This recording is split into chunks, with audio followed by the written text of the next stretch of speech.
Um, there we go. Hello, world. Hello, well, welcome everyone, and welcome to our first session of D&D.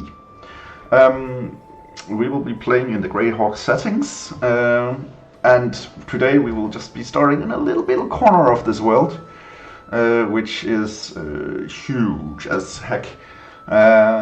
So we will take it very slow, and let's start out in our little bit of session here. I'll just change the map real quickly here. Alright. So it is evening, and you, Durr, have been traveling along the road with two fellow travelers. You have come from a forest and are on your first expedition out of this forest, out to explore your new life as an adventurer. You find this tavern where your compatriots who have brought you out of the forest, where they have been wanting you to come join them as a fellow adventurer. And you are going to stay here for the night. It is quite late, and you enter a tavern. You hear the music. There's a bard playing on the stage, and there's a big man, like he's not a skinny man. There's a big tavern owner behind the bar, handing out beers, talking with his regulars. There's not that many left because it is getting quite late. But he does seem to be in a jolly spirit, and he does have a barmaid who helps him, who looks gorgeous. She has long hair and a beautiful smile, very white teeth. The bard is playing on the stage, and there's a small tray in front of the bard where the patrons of this tavern has been able to put some donations. So Gomme, you have been traveling and came to this tavern earlier today. You are currently playing on the stage here. So can I get you to roll, first of all, a performance check to see how well are you playing?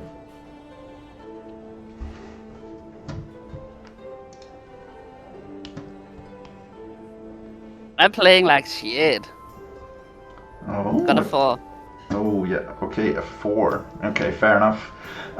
So the donation tray is pretty much empty. There's only the few coins she already had put into this donation tray to kind of make it seem like people are donating. But it's not too bad.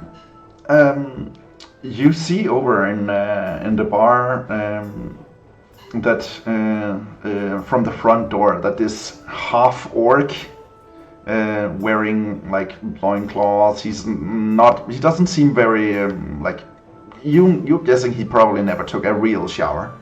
He is a bit filthy. He is wearing what you would say probably a wolf pelt around his waist.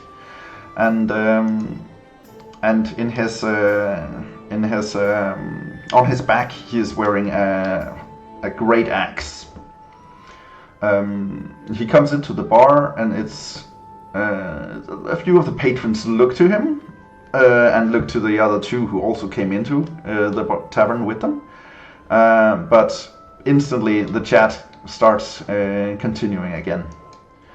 It lasts for a few seconds, and then another traveler comes in. This time it is a huge, half-giant, a Goliath of the storm clouds.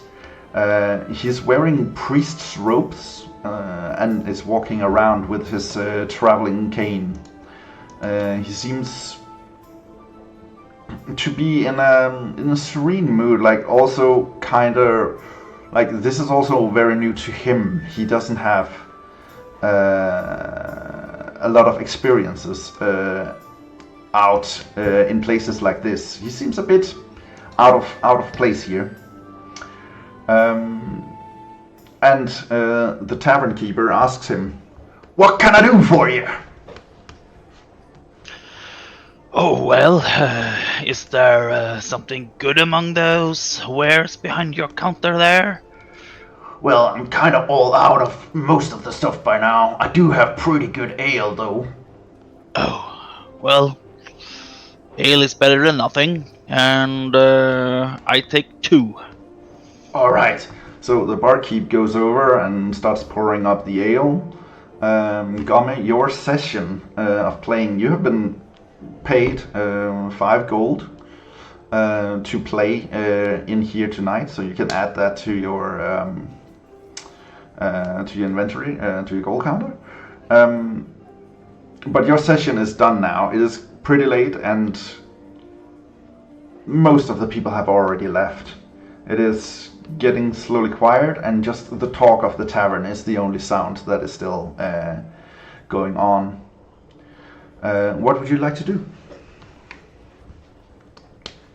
Well, if I'm done playing, I will go up to the barkeep and... Barkeep, please, can I have a beer?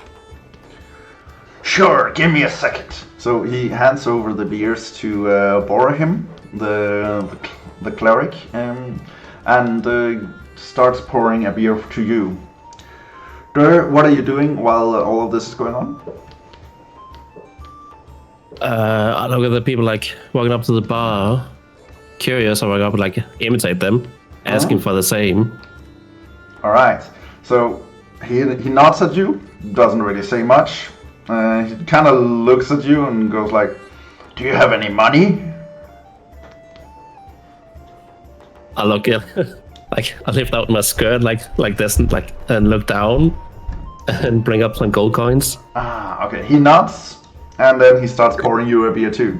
He hands all of you a beer. Around Durr, you see the other 2 travelers he was going with, and all the other tables around this tavern is pretty much cleared out. There's like a drunk guy sitting at the table nearest the stage. And besides that, there's only like one other guy sitting on the table closest to the fireplace. He is half asleep over the table, just not really there. You guys can talk to each other, or what do you want to do? Well, I wanna. Does Durr? How does he look? Is he filthy, or is he clean, or? Well, I would say neither. Like he's not filthy or clean. He's like somewhere in the middle. Like he knows how to take care of himself and make sure he doesn't look too bad. But at the same time, he comes from clearly some sort of like somewhere in the woods, or like where he probably only showered in like a small river or something. Ah, okay. Well, As clean as moss can get me. Yeah. he dried his armpits with moss and stuff like. Nice. I push off my chair and then I walk over and I lean close to him and I take a big whiff, and I'm like, just back in the farm. Howdy, stranger. Bhorahim is my name. Hello. Say, do you happen to work in a farm? You smell like my home, you know. What's a farm? Farm? Oh, you know, we grow food and we play with animals. Mostly you play with dirt. Forest, yeah. Oh, yeah, you can. It's sort of like a forest, but then you remove all the trees and then you till the earth. But yeah, it could be the same. Yeah, same.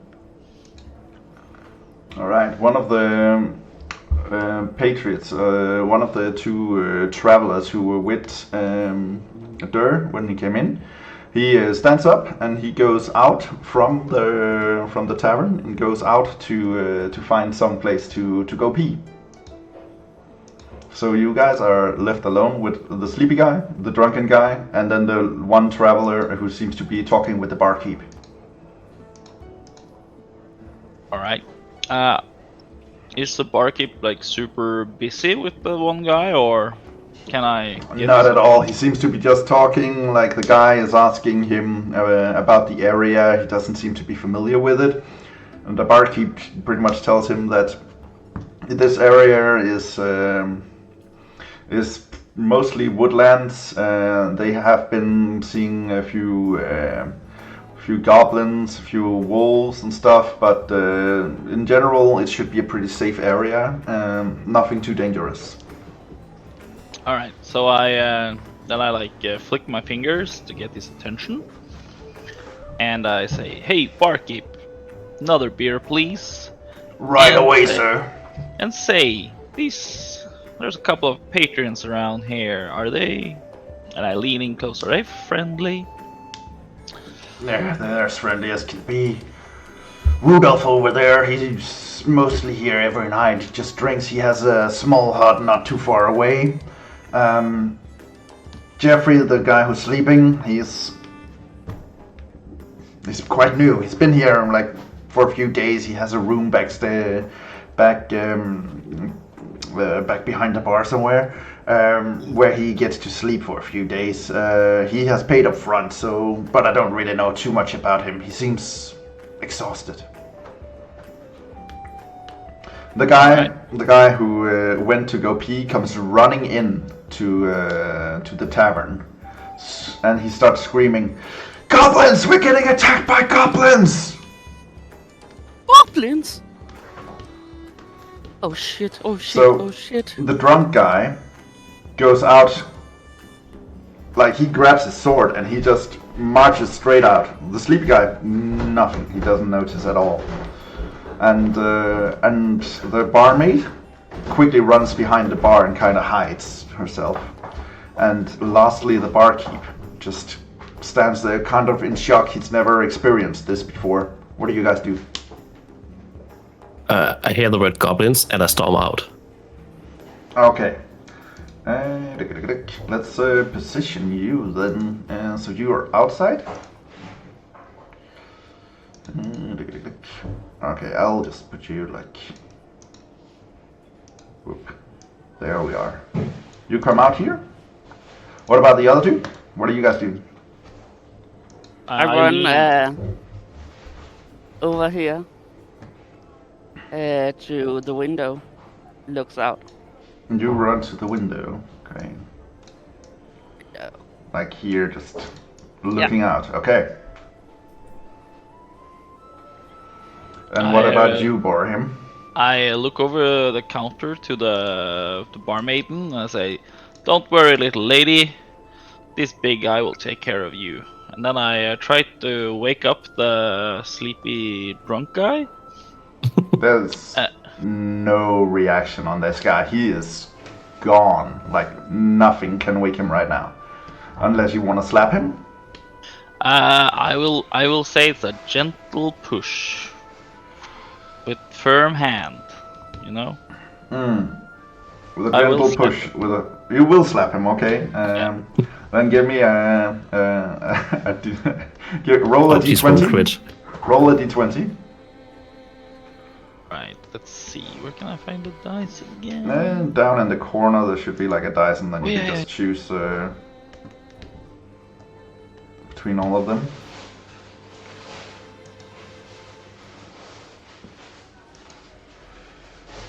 Hey, 18, baby. 18. All right. So you slap him. Okay, give me some damage. So please roll. Actually, no, for an unarmed attack. Oh yeah, there is. So damage. You deal 3 damage. Okay. So this guy gets smacked and he is on the floor. He is like, what's happening? What's going on? I said, He's the guy "Oh, over here." you're awake, stranger. there's an attack, and now you know. So come and join us. An attack! And then he just bolts for it. He runs back to his room just instantly. He doesn't even look at you. Doesn't notice anything. I He just grapple gets him? out. You can certainly try. Can I Roll an athletics. He's just gonna start at 7 fight instead. No. We need more help. Athletics, acrobatics, you mean, or? No, this would be an athletics because it's strength based. So you're trying to go. hold him to grapple him. Athletics. Ooh, that is not good. He is slippery. This guy. He is able to kind of dodge your big arms and then just bolts for it, closes his door and locks it. So he's gone. Oh well. In the meantime, Gomme from the window and Durr from the outside. Please, both of you, roll a perception check.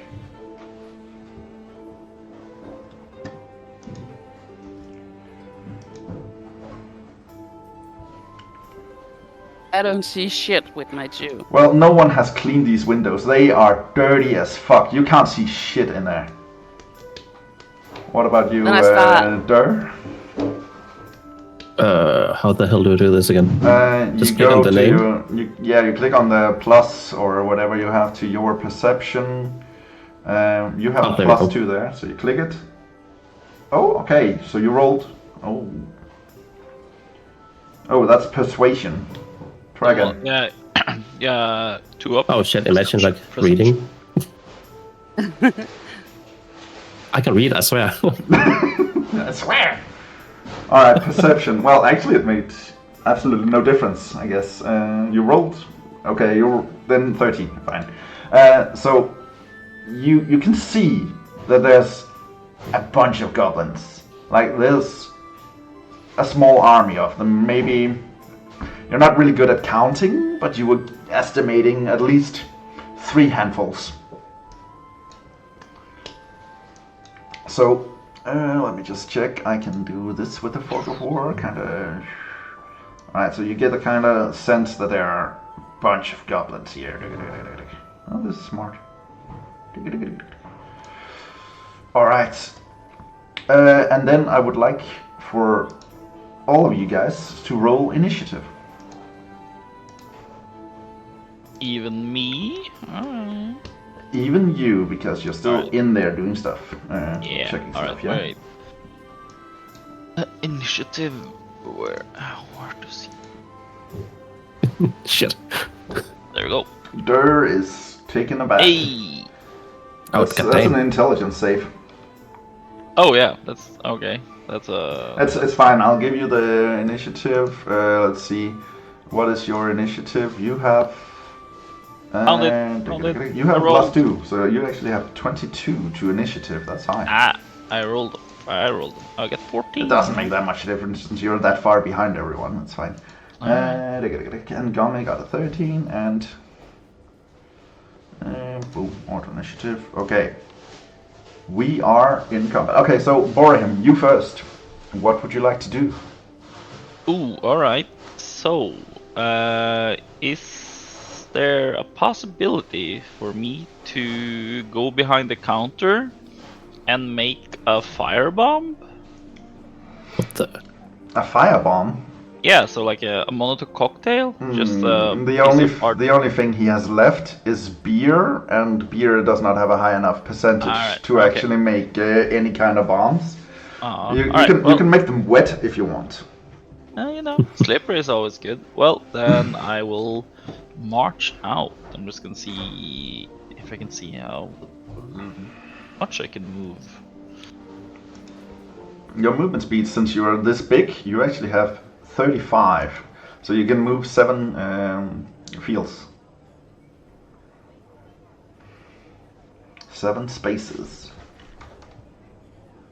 Walk past the door, and I was like, "Step aside, young one." Alright, so you're in the front, you see these 4 goblin minions. They are like smaller versions of the goblin. They're not really fully grown yet. They're young, not really trained yet. And behind them, now you are outside too. Roll a perception check. Alright.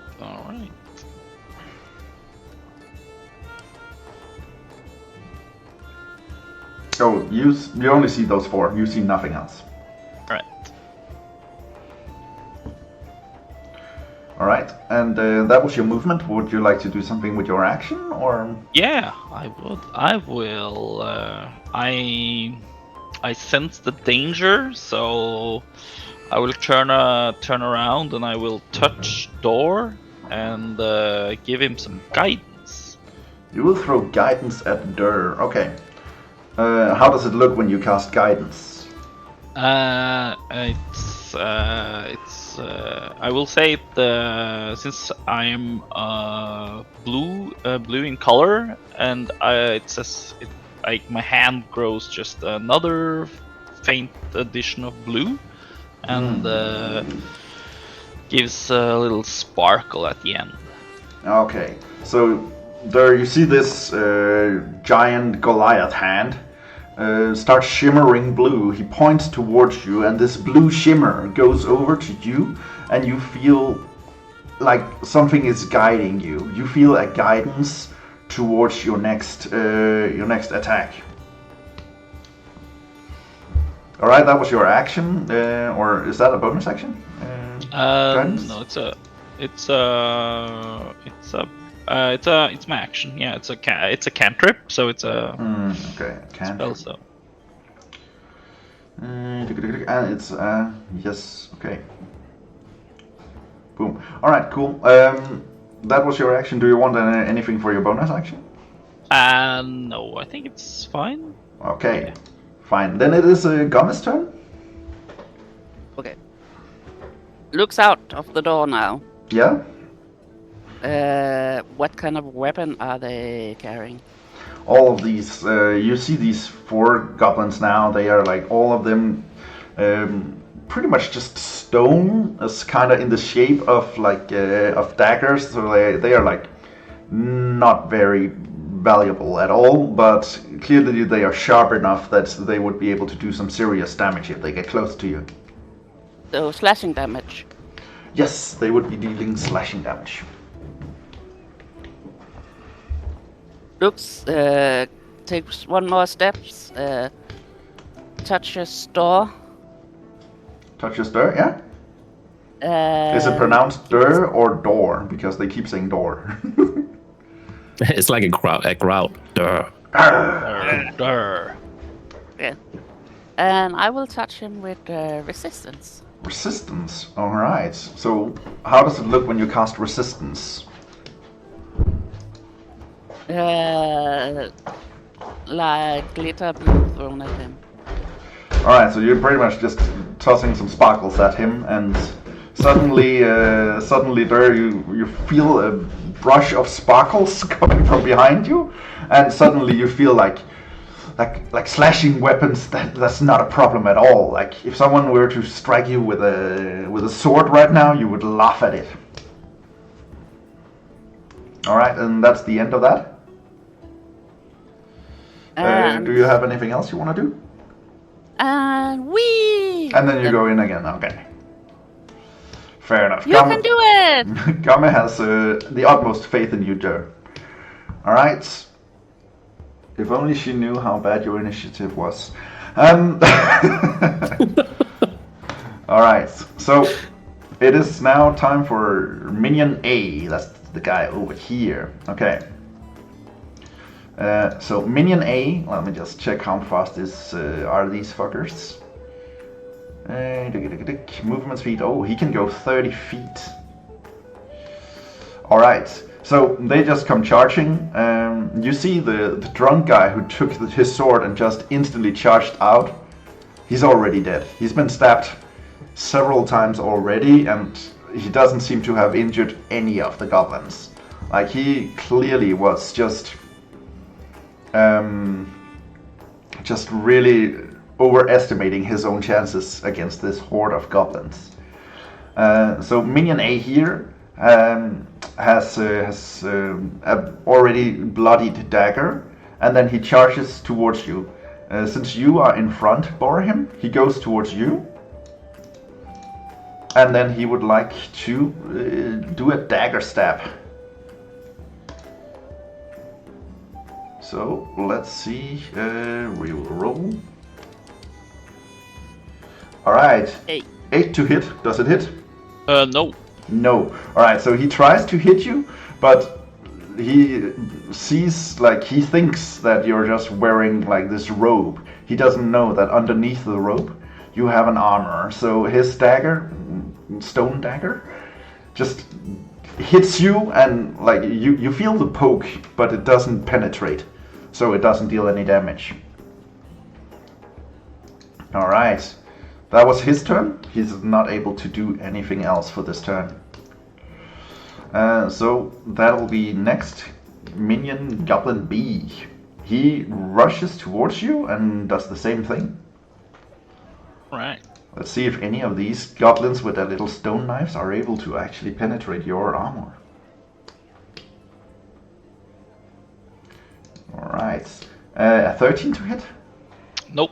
No. Again, he just charges towards you and tries to stab you, and it's just like you're just, and like in comparison, like they are stabbing your thigh. They can't reach your torso or anything. They are so small in comparison to you. You're just towering above them, looking down on these small goblins. It's kind of like fighting children. Like this is embarrassing for them. All right. But don't worry, we have 2 more goblins. Goblin C. Hey. Alright, Goblin C charges towards you, and he jumps over his companion, and then he's also gonna attempt to do a dagger stab. Alright. They are tenacious. Oh, 19 to hit, does that? Yeah, that hits hard. Alright, let's see what damage he can do. Oof, 6 damage. Takes damage with a stone dagger? Well, he got the highest roll possible.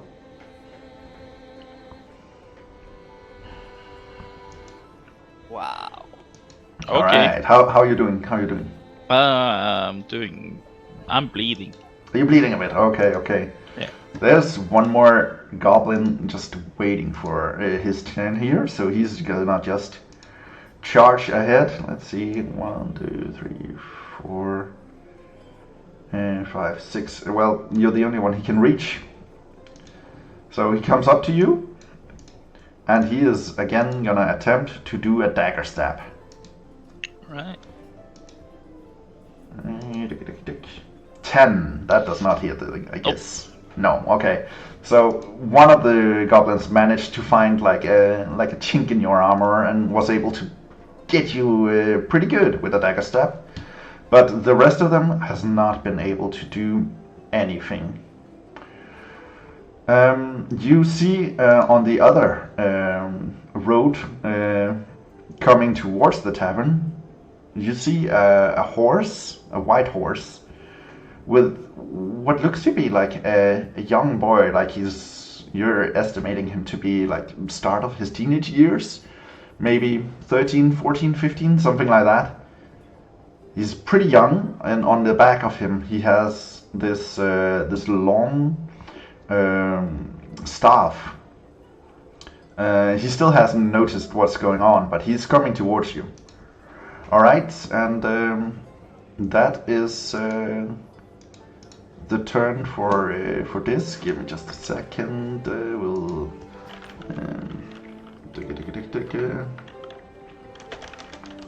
Alright, so you guys see that these 4 guys have charged towards you. Behind them, you see the other 2 companions that Durr was coming with. They have charged ahead and is currently fighting the goblin horde. But they don't seem to be doing very well. There's just too many goblins, so they are like they are starting to bleed a bit. They have a few scratches, a few slashes, and behind a few of these goblins, you see a bigger goblin, kind of taking charge and commanding them, so they are not just recklessly attacking. They seem slightly organized. All right, that brings us to Durr. Durr. I'd say, like, seeing the goblins fills me with rage, so I'm gonna use that. You're gonna rage. All right. Yeah. Okay. How does it? How do you get raged? Is it just by seeing goblins? Your mind just goes like. It's just from the watch, like the seeing of the goblins. Oh, this is just pure goblin Hate the hatred. goblins, man. Hate the goblins. All right. I'm not goblin then. All Can I right. take out my great club and smash, like, do a hit on the minion C, the goblin C? A great club. Let's see. Isn't that what I got? I think we had a great axe for you, but still. Wait, yes.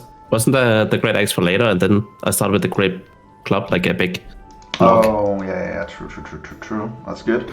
But yes, you have a great club. So this is pretty much just like this guy has not seen a blacksmith in his life. So this great club is not, like a piece of art or something. It is pretty much just a trunk of a tree. He just pulled out, and then he's pretty much just gonna beat some goblins with a tree. Nice. All right. So Durr, what are you gonna do? I go to the side, and then I'm gonna try and hit All right. the goblin. All right. So first, you roll your 2-hit. Just use your great axe for it. I'll just switch out the cleaving damage for. Oh, okay. 15 to hit against. Is that minion A or what? Well, anyways. I think it's C. Yeah, Yeah. it is C. Yeah. Okay, so Goblin Minion C, he does not have that high armor. He is wearing leather, so he's getting just this big tree trunk is just flying towards him. You kind of hear a little like as he just sees his impending doom. Okay, so roll for some damage. Let's see what you got. That's a lot of damage. Okay, that is actually I think that's the maximum damage you can even roll, right? Yeah, it is the D12. Yes. Yeah, it is. Okay, so the thing is, a club in this 2024 rules, all kinds of weapons you have mastery in have also something special. So by having his proficiency in a great club, he has the ability to shove his enemies. So Minion C here dies, but his corpse just flies straight into Minion A. And I will say Minion A, for that high level of damage, Minion A also takes 3 damage. Hey, blow back. Hell yeah. Because that was powerful. Alright, so Minion A is kind of shaken up, but he's still hanging on. Like, he is maybe a little bit terrified. He is seeing Durr, the Goblin Slayer. They know him by reputation because he has killed his fair share of goblins in these parts. All right, and that brings us back to you, Bhorahim. Well, after seeing this goblin getting smashed, I look over to Durr and I'm like, "That's a fine twig you got there." And then I hit Goblin B. Yeah, You're gonna hit the Goblin D. Goblin B. All right. Well, roll an attack.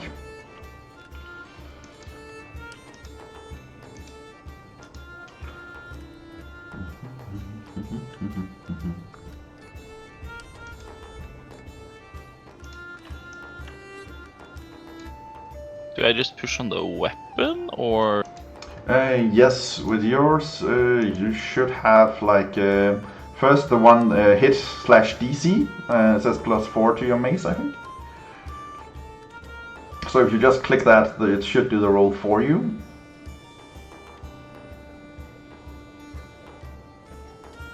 Oh wait, there. Oh yeah, there we are. These. Ooh, 15 to hit. Again, like these guys are not very well armored. So Minion D gets a mace to the face, like he's not able to dodge it. You kind of have to bend it down in order to hit him because he's so... But it's just coming straight from above, like you are divine smiting this bastard. So roll some damage. Let's see how much you do. Ooh, 3 damage. Okay. Unlucky. Okay. Nah, it's still fine. It's still fine. Boom. Okay, so he's not looking too good. This is a lot of damage to get in your face. He is slightly concussed, and what is it a mace does? It has sap. Okay, so he is slightly concussed. He seems to be reeling a bit. He's not doing well. All right. Do you have anything more you want to do? Can I? Is there like a 5 feet action rule on this to step away from close combat, or is there? Well, if you move away, they will get attack of opportunity. Yeah. All right. So since you're standing where you are right now, I would not suggest it. No. Okay. I will. Well, I am badly hurt. I think I'm gonna take Shield of Fate on myself. If I can do, can I do two main actions, or is it only one attack? Shield of Fate is a bonus action. Okay. So you can cast it on yourself, and then of course Mausu will lose his guidance because you can only have one concentration at a time. So you can opt out on the extra attack on Mausu or on Durr for some extra shield on yourself if you want. Yeah, because guidance I saw was. You can also cast Healing Word is also a bonus action, so you could also just heal yourself if you want. Yeah, maybe I'm just gonna do that. That's in. Yeah, I can do that instead, I guess. But then I will still lose the guidance. As I saw, guidance is only for skill checks, but that's fine. It is for any ability check, so. Alright, okay. Yeah, I can do Healing Word. You want to do a Healing Word? Alright, roll some health and see how you manage. Oh, damn, that's a big heal. Alright, you're full. You're back to full health. You are doing pretty good. Alright, so do you want to use your movement? No. No. I'm good. Right. I will stand there. Great. That brings us to Gomme. Your turn.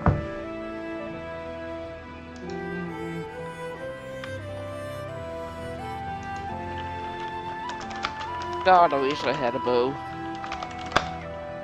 1, 2, 3, 4.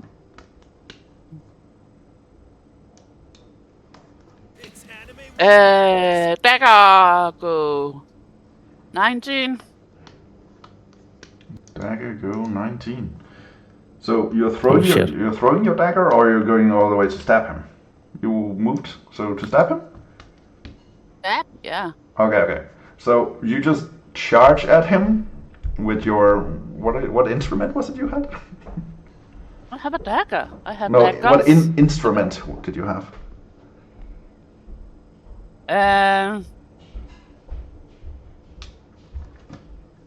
What the fuck? I can't remember. Okay. You should have an instrument somewhere. Probably in the backpack. I think it was a lute or a lyra. A lute or a lyre. But one of those. All right. So you see this bard charging up with a dagger in hand and just this lute or lyre strapped to his back. Like he is looking weird, and you just hear this click, clonk. Not very stealthy at all. He charges up and he just swings his dagger and stabs straight at the goblin. So roll some damage.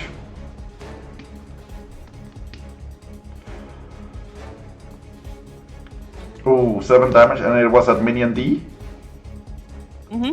Okay, minion D dies. He just takes the dagger straight to his eye. He's gone. Holy shit. Alright, so 2 minions left, but it is now their turn.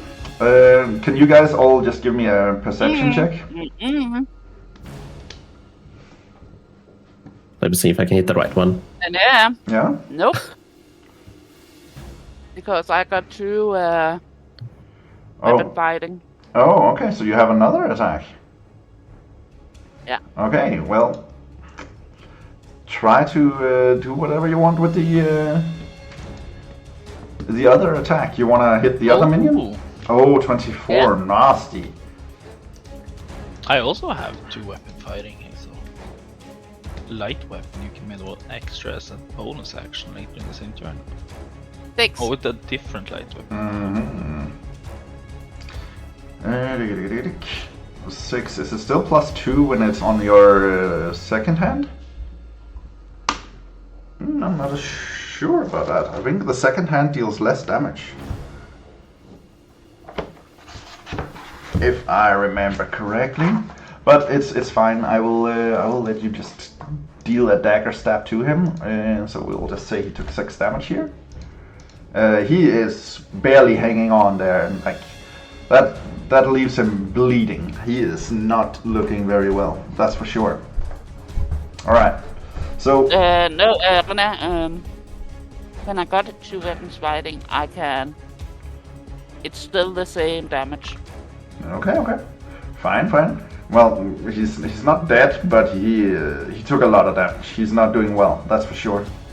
All right, and since you guys rolled perception, could you also roll perception, Gomme?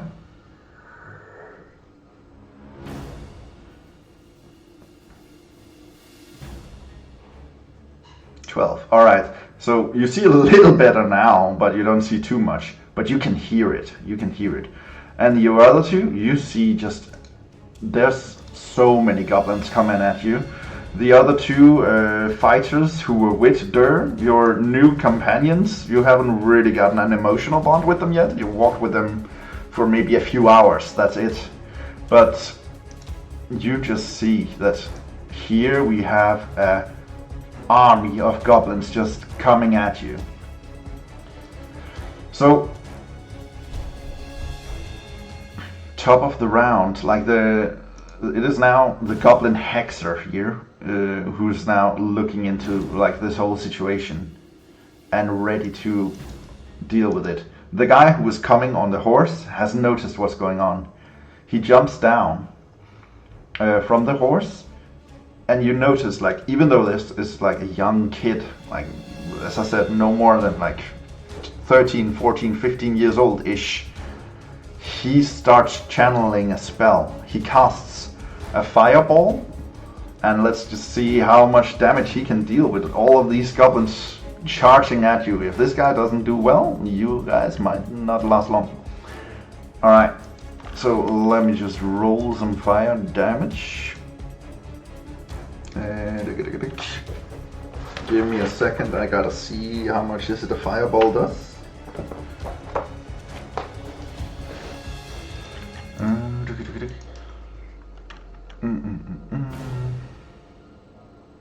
Guys, do you also feel like Reaper doesn't believe in us? Oh, well, that's a lot of goblins. I believe in you, but don't worry. It's just a small flock. I have a plan. If things go south, we can just go in and we barricade the door with one of the tables. And then they have to fight Okay. get in. We got the fireball there, and 86. Oh, no, we set in the door, and then you and I use our healing. Alright, so he casts the Keep him fireball, alive. and it hits straight at the entire army coming towards you of goblins.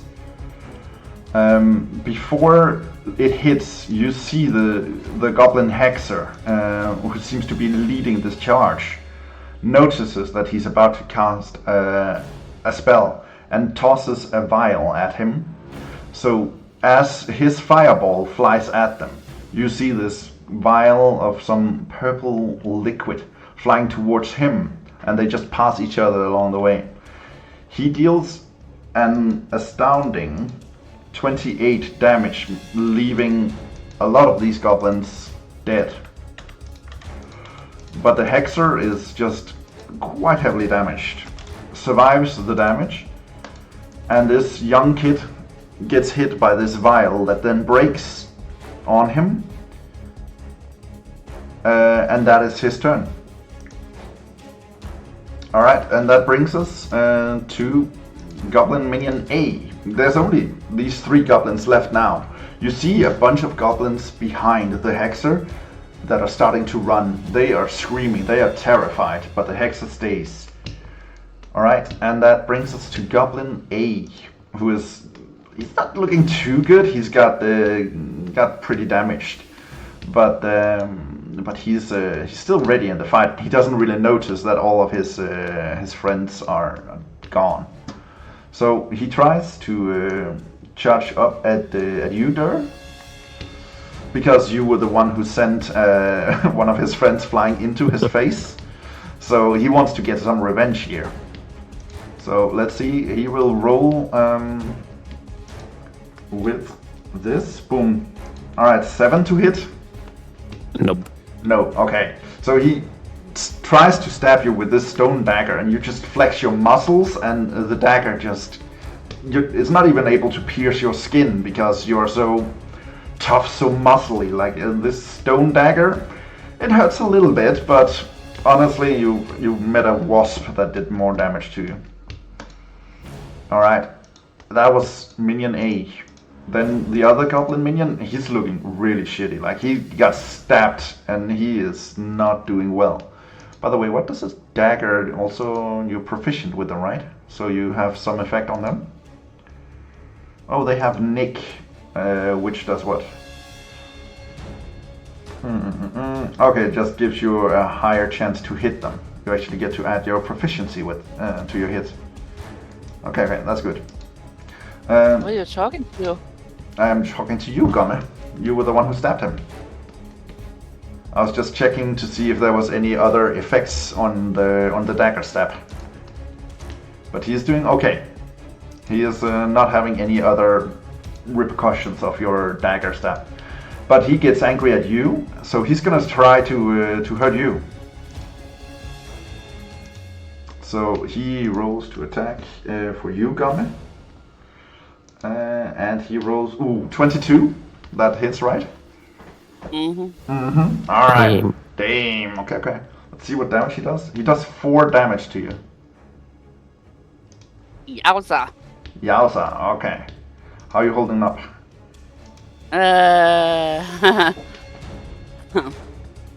Well, my hit points weren't that high to begin with, but I'm still alive. Okay. Alright, and as his bonus action, he's actually gonna disengage. So he starts running for the hill because he is terrified. So he runs, let's see, he goes all the way down to the hexer, and like this is where he notices everyone here is just charcoal. Like they are burnt to a crisp, and the hexer is looking pretty rough too.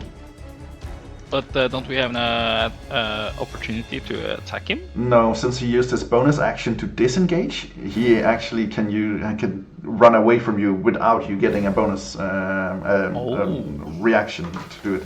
You guys should also be able to do disengage as a bonus action. I am pretty sure you have that ability also.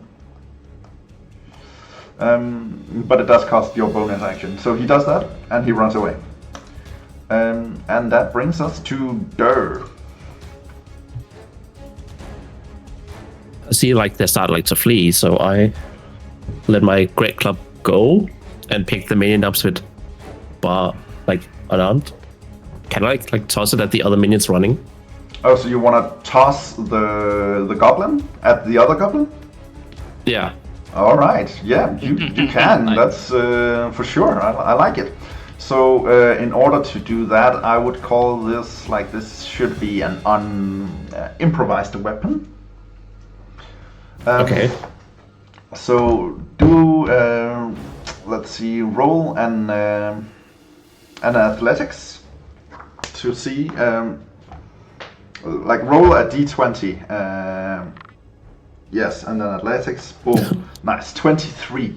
Okay, I'm not even gonna look at this. This is just like that's when you roll a d20, that is a critical hit.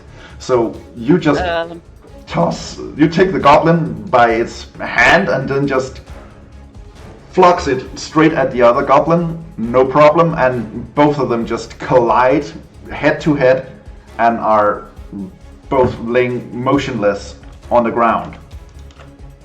Dead. Hell Are you yeah. sure the goblin have it as a bonus action? Because Yes. Okay. It is Well, on I the it is in the stat block. But it is I know. these are the new 2024. yeah, but even though it's 2024, it's only for some races, some classes that have it as a As a bonus action? action, because most still have it as a action to disengage. No, everyone is able to do disengage as a bonus action, according to the player's not. handbook. You are. It's just not in your stat block because it's just standard. Oh. The same as the same as stealth. You can't really see stealth in here. You do have the stealth roll, but like there are just some actions you can do. Like stealth, you can also do as an action. If you're a rogue, you could do it as a bonus action and stuff like that. So there are some rules, but don't worry, I have checked up on them. So all of you guys do have the ability to disengage if you want, but it will cost you your bonus action. Don't even know that word. It is okay, that is fine. But it is still Durr, your turn. There's like only the goblin Hexel left, and at his feet you see like the two goblins you just murdered mercilessly. Like they are concussed, their heads are bleeding, and the Hexer just looks at you with like a snarl. Can I still do movement? You still have movement and your bonus action. Wait, so I still have my full movement. Full movement, yes. So that means like I can reach him. Yeah, The 30 feet? 30 feet. Well, yeah, I think you can reach him, right? Oh Yeah. no, not exactly. You can get all the way there. Can I? One, You two. can get all the damn way it. down there. So like you're close, close. to him, but Yeah. but not next to him yet. Okay. All right. And as you get closer to him, you can start smelling him. He smells like someone had diarrhea. This is like he's nasty. All right, that brings us up to the top of the round. So Bhorahim, you have a chance now. What do you want to do? Ooh. Alright. Oh, actually, before it's your turn, it is the young mage. Oh. He is like covered in this pink water-ish. He kind of just shakes it off, and then he tries to cast a spell, and you see him do the hand movements like he's trying to, but nothing happens. His magic is gone. So that is his turn. He just falls to his knee, looking at his hands, not sure what to do. All right, Bhorahim, your turn. Can I run to that guy? Well, The your young- movement young speed mage. is pretty high. You have 35, right? Yeah. Because you're a big fucker. Yeah. But I don't know where exactly that young mage is. The young mage is right next to Gomme, or right on the other side of you. Oh, okay. Alright. So, like, on the back square? Like, over here? Or? No, like he came from the other road, so he is. Can I like point on this? Are there like Can you see NPC if I icons do you can this? put out? Well, I guess I can do an NPC icon, sure. Yeah, there's a point and ping. Wait, what? Okay, he's there. okay. Let's just do that. There's the ping. Oh, Oh, there is a shit. ping. Holy fuck, yeah. Okay, he's there. All right. I will Whee! walk over. Okay. Danger, danger. Danger. Okay. And I will see if he's fine. And so I ask, young boy. Are you touching him? Yeah. Hey, yo. Oh, I was really hoping you wouldn't do that. Okay, fine. I will. I ask if he's hurt. He looks up at you and that's like all the way up at you because you are tall as fuck. He looks up at you and goes like, my magic is gone. Actually, as you try to touch him, he kind of shimmers away so you don't get to touch him. Okay. He's just like, my magic is gone. Don't touch me. Don't touch me. Okay. All right, and I go. I'm baffled by this, and I'm like. Then I turn back, and then I look at the goblin hexer. And what I wanna- she's smirking, Shank. She knows what happened here. Okay. So I have a lantern in my inventory. Yeah? I have a lamp. So, can I use that as an improvised ranged weapon and throw at the hexer? A lamp, you say? Yeah. Sure. I will allow you to toss a lamp at him. So, Hey. a lamp. I would say that doesn't require that much strength. Throw me what are we gonna call that? I would say throw me an acrobatics. No, actually, just give me a pure dexterity roll All right. to see whether you manage to toss the lamp good. Oh shit, that was not good. Okay, so you try to toss the lamp, but you're not used to tossing a lamp. Like it is on this hinge, so you know, like it is wobbly and stuff. And you start to toss it, and it kind of just falls to the ground, like halfway between you and the hexer. The lamp shatters, and it is oil just starts to just float out and fills up like I would say this area here that starts to burn a little, not too much. It's like a small puddle of just oil burning on the ground. And I go, damn you, wind! All right, and that was your action. That was your movement and everything. Yep. Do you have anything more you want to do, or? Nope. I No. have nothing. That brings us to Gomme. Guiding bolt. You want to cast Guiding Bolt. All right, that is powerful. 8 to hit. That, however, like the Guiding Bolt, you channel it. How does it look when you throw a Guiding Bolt? Like music notes forms in my hand, ready for throw. Okay, so like Oh, nice. you guys see her just or him. You see him just gathering up like this notes of music, like playing an invisible instrument, and just shoot out a guiding bolt. The hexer sees it coming, but like this is very bright, and it is getting late. It is dark, so he's able to just get out of the way with no issue because it was so easy to see this attack. All right, that was your action. You have movement and bonus action left.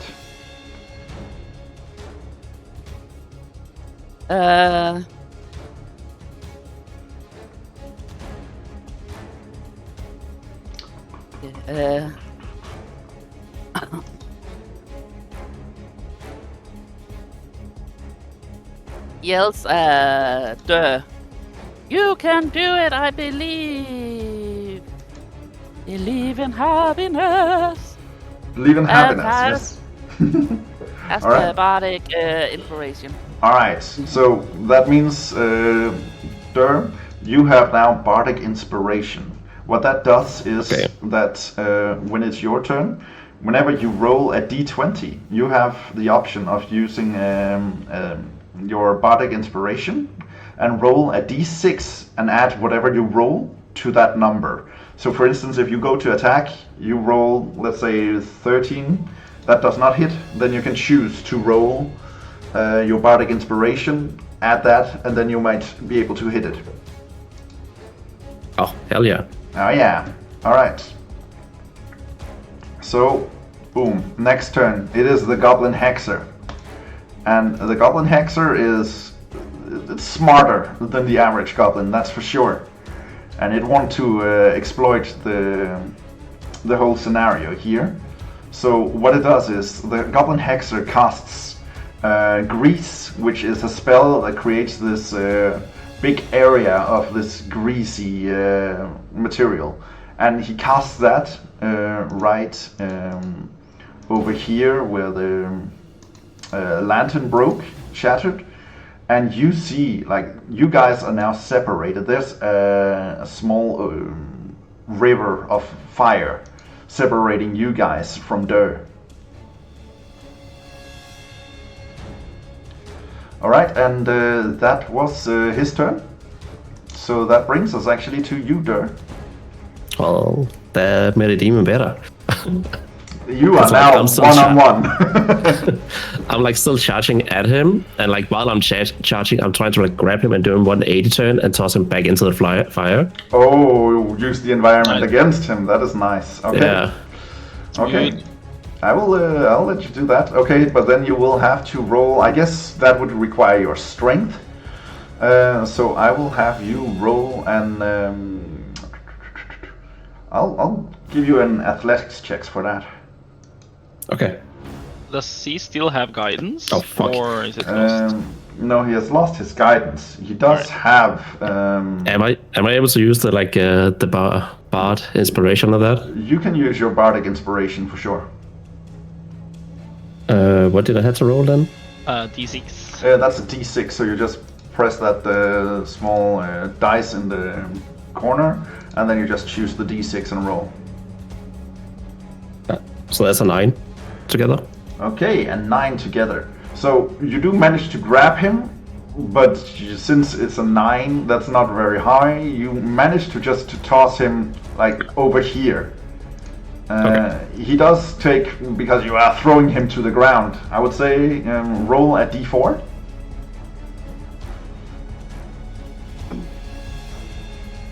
Oh, he does take 4 damage. So you just toss him to the ground and he is like, what the fuck?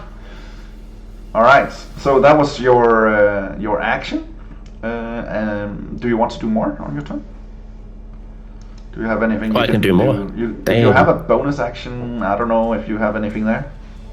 My bonus action is the adrenaline rush and the race that I'm still in. Yes, you're still in rage, so you don't need to do that. Yeah. So, and I guess the So I guess I adrenaline rush wouldn't really help you in this situation, no. Yeah. Okay, So fair I don't enough. really have anything. Fair enough. That brings us back to the top of the table. Bhorahim, your turn. Alright. I feel a fire lighting up inside me, and I think this has gone too long, so I want to use my wait, was it my blink ability? Your blink ability. Yes, since I am air giant. Oh, Cloud your Giant. Cloud Giant. Okay, yeah. So Yeah. you can teleport to an unoccupied space you can see within 30 feet. Yeah. All right. So to avoid the grease pile, I take my mace into the air and I say ancestry and poof. I will Alright. teleport behind that guy. Okay, go for it. Poof. Alright, Do we know how high the flames are? they are not that high. It's like, Okay. it's just grease and oil burning. So if you were to walk across it, you would burn your feet a bit, but it wouldn't be, fatal or anything like that. Okay. It would just be quite uncomfortable. Kind of imagine running over a barbecue. Alright. So, alright, so what you guys see is just this huge, hulking Goliath. Just in an instant, he just vanishes, like, poof, and you hear like this small thunderclap. And then suddenly, boom, he's now standing behind the Goblin Hexer, who has not seen what happened. He is like, the Hexer thinks he is alone with Durr. So you are now behind him. What would you like to do? Ooh, I would just think I wanna smash him with my mace. Alright, roll for an attack, and I will say, because you are now like being sneaky beaky, I will give you advantage on this attack. Hey, I got So, 19 to hit, baby. Roll one more time and see if you get even better. You can't get critical, Ah, okay. no. So we'll take the 19. Okay, 19 does hit the Hexer. So do ahead and roll some. Oh, what? This is my second one. What is it? Oh, the mace does not do super much damage, but still, it does concuss the Hexer, who is unaware of you, and he does take 3 more damage. Boom. Alright. Alright. The Hexer is starting to look pretty bad. This is not good for him. Alright. Is there anything more you want to do? Can I hit him with my shield, by the way? Can I use it as a blunt object to, like, smack him with? I would allow it, yes, but that would be an action. You already used an action. To, and Alright. you also used your bonus action. The only thing you have left is... he have true weapon fighting, so he can't do it. But he already used both his attack and his bonus attack. Okay. So, Right. unfortunately, there's nothing more you can do. You can move if you want, but that's it. No, that's fine. Okay, fair enough. So that brings us to you, Gomme. So you can see the fighting, you can see everything that's going on because the flames are not that high. They are giving a nice glow to it, so it looks kind of awesome, but that's it. You're positioned over there with the young mage who seems to be just kind of in shock by the whole ordeal. Guiding bolt. Guiding bolt. Oof. And it gets distracted by the fire again. Like when we did the trial run, you rolled so well with that guiding bolt. What happened? I used it in the trial. Wrong time to use it. I mean, I rolled some Yeah. shit in the trial. Yeah, but now you're rolling well, so we can learn from that. Don't use your good rolls for the trial, okay? Okay, so you again see a guiding bolt, but the light from the guiding bolt kind of alarms the Goblin Hexer, and he is able to just duck out of the way. Alright, you still have movement and bonus action. Is there something you would like to do? Sits down beside the well and trying to catch my breath. Okay, so you just sit down, wait a bit, and that's the end of your turn. That brings us to the Goblin Hexer. Alright, let me take a look at what he is gonna do.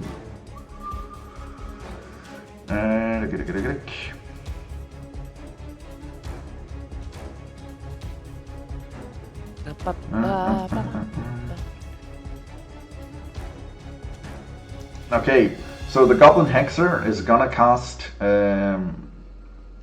blindness on... let's see. Yeah, he's gonna cast blindness on you, Bhorahim, since you were the one who just snuck up on him like this. What? Yeah, he's not happy about that. So I'll need Bullshit. you to let's see. Yeah, so I'll need you to do a Constitution roll, a Constitution save to see how you do.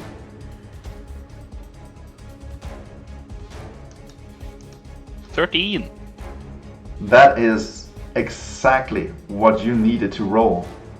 Hey. So you feel your eyes start to like go dark, and you just will it out. You just go, and then you instantly is able to see again. The Hexer is not happy with this. You can see him go like. You say he blinked at the right time. Yeah, he blinked at the right time. All right, so the Goblin Hexer is not doing well. All right, and that brings us to you, Durr Goblin Slayer. Well, I see my opportunity and and club him. You club him. Oh shit. Yeah. All right. Roll an attack.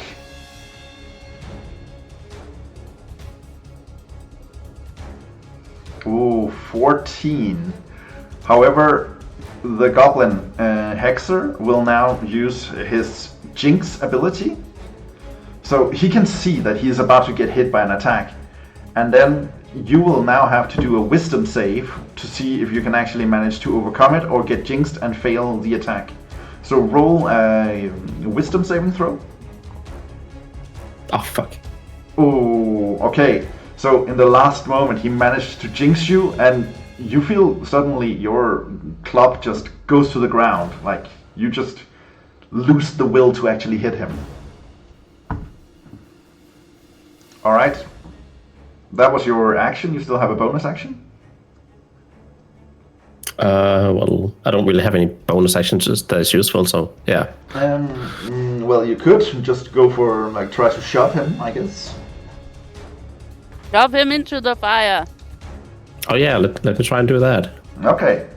Then give me, a shove like this. I would say give me an acrobatics check. 8. Okay, so he sees your hands coming at him, and he just ducks out of the way, avoids getting shoved into the fire. Alright, that was the end of your turn, and that brings us back to the Cloudwalker. Bhorahim? Alright. I want to use Toll the Dead. Ooh. So I point at the Hexer, and an ominous bell sound comes from where I'm standing. Yeah? And he must now succeed a wisdom saving throw or take 1d8 of necrotic damage. But if the target is missing any HP already, it instead takes 1d12 of necrotic damage. Okay. Cool. So if he's already hurt, this might actually really fuck him up. Let's see what he does. Wisdom throw? Yeah. Okay. I will. There we go.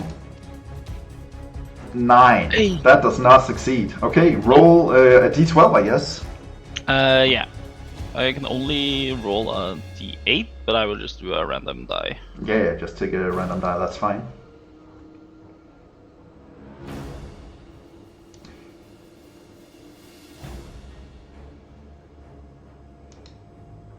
Come on! Really? What? Alright. So Must be the ale. Must be the ale. Whatever Three was, ales, fuck whatever was in the ale from the barkeep, clearly that's fucking you up now. You drank too much. So what you see is like this goblin hears the sound of bells. He's looking around, and his ears start to bleed a little bit, and he takes some damage here. Okay, he is really what I would say was for wear. Did you like this intense stare, Mr. Hexer? Did you like it? He snarls at you like, "Argh!" And that brings us to Gomme, our musician. What would you like to do? Looks at the boy. Are you okay? I'm fine. Just focus on this goblin. Let's just get this over with, and we can take a look at this. And he's just like still looking at his hand, and like he's trying to gather some of this liquid into like a vial to kind of try to figure out what's happening.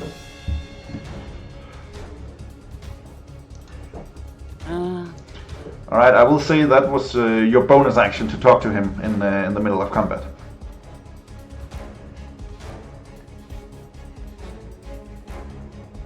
So you still have your action and your movement. The flames between you and the other guys are staying good. they're still I can't do going, anything. but they're not really doing that much. Well, you do have daggers. I think you have actually plenty of daggers, right? So you can toss a dagger at him if you want. I believe in you, Gomme. You also have a crowbar. You could technically throw that if you want. The fuck? Why do you have a crowbar? I don't know. You do have a crowbar also. Daggers, crowbar. Okay, I'm standing up. All right, yeah. So Okay, where the fire is around here. Yeah, the fire is like here in between you guys, so you can So I can easily move, stand there. Here. Yeah, I would say there, no problem. So around there, I just added a fire, like a red circle. Two. Ah, cool. Okay, and I'd say my knife, and because it's over 20 feet, I need to do it with disadvantage. Okay. So roll your attack twice and take the lowest. But you do have the advantage of 21. That's not bad. One more. Ready? No, and it's both there. Oh, it's both, and you still. Oh, that is not bad. Oh, I didn't know that it actually rolled twice. Cool. That's nice. Oh damn. But yeah. If you right click.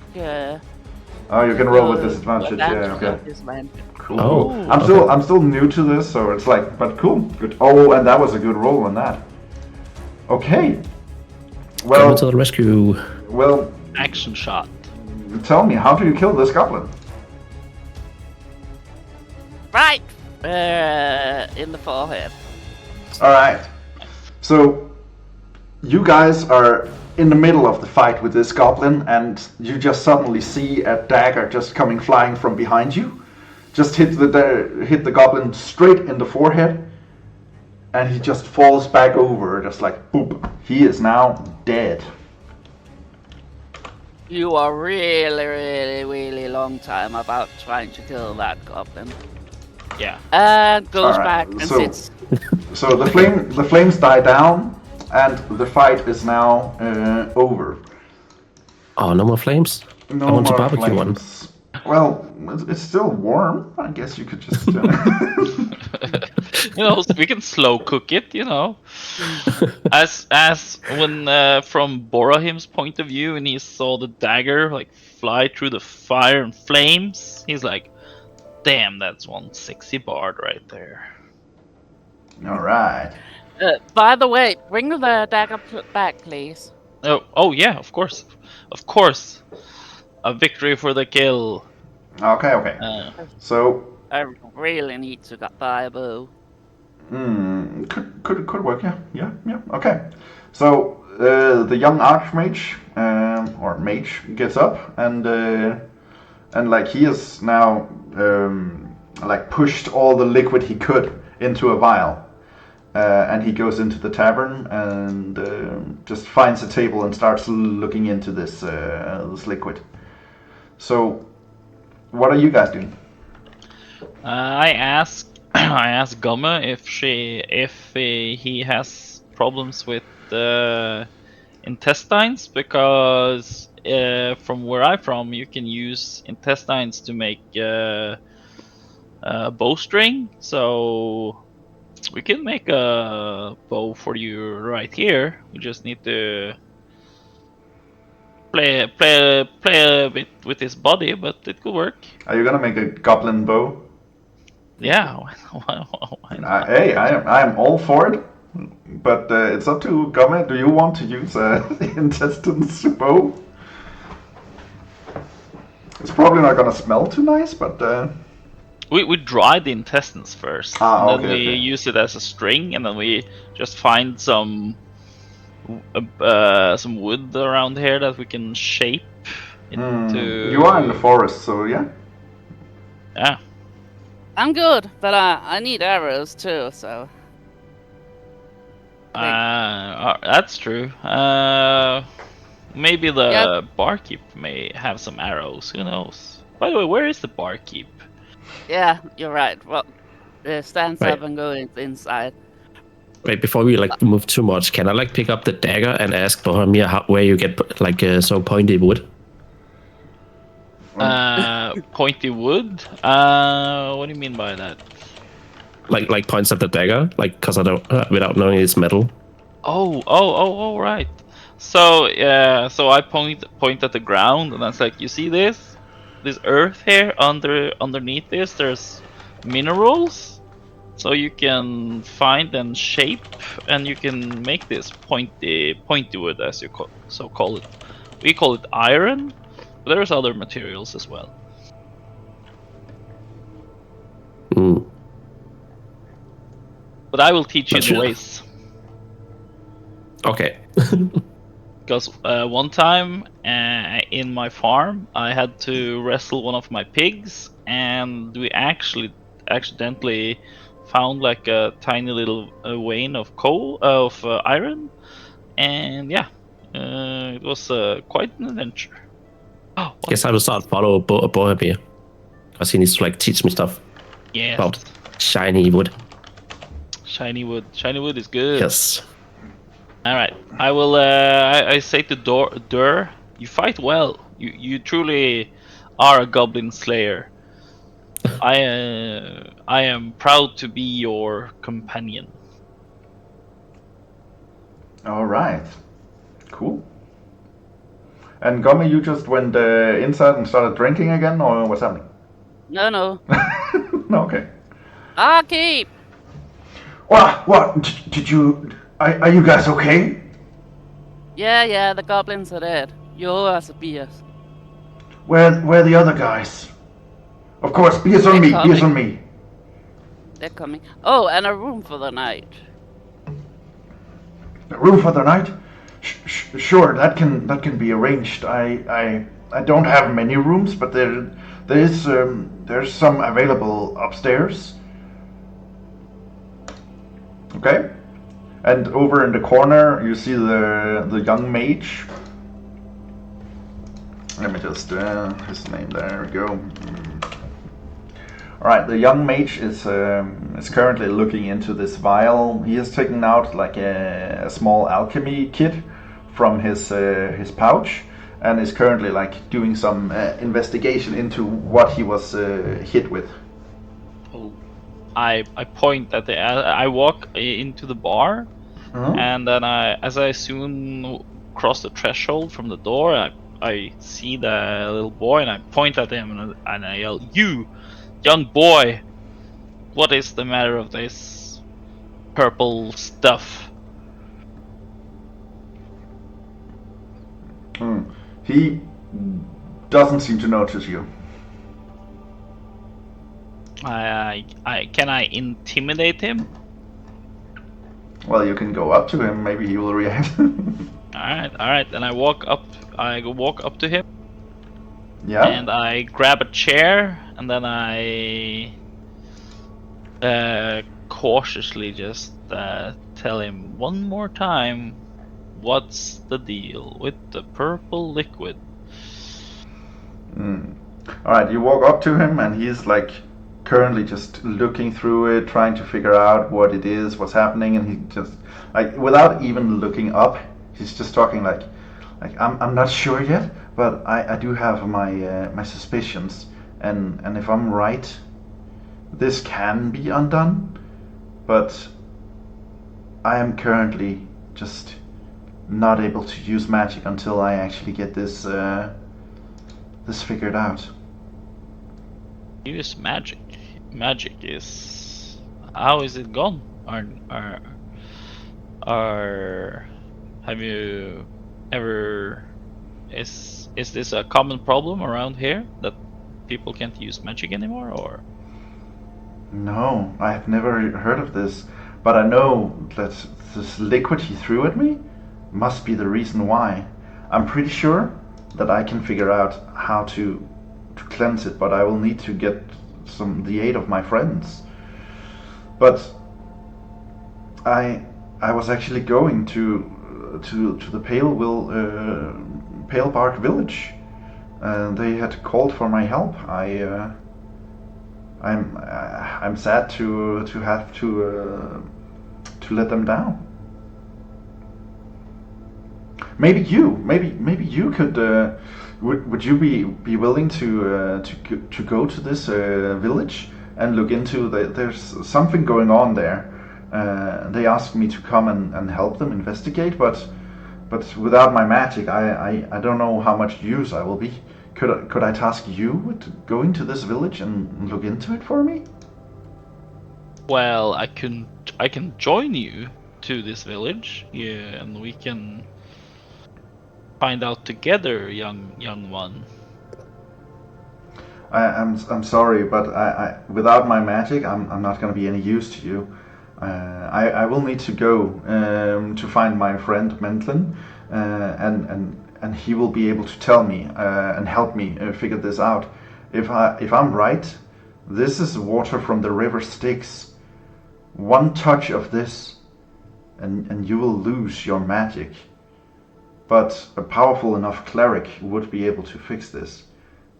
You seem like you're a cleric. Are you able to cast Greater Restoration? Sadly, it's not in my powers. I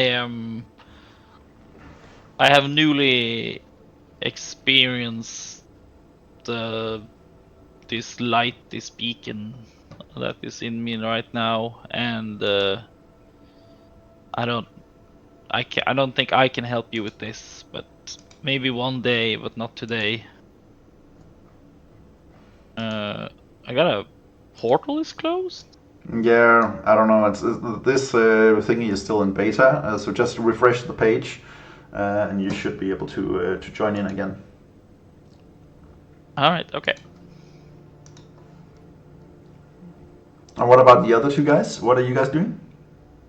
After I drunk my beer, I go outside. Okay. I start looking through the corpses. All right.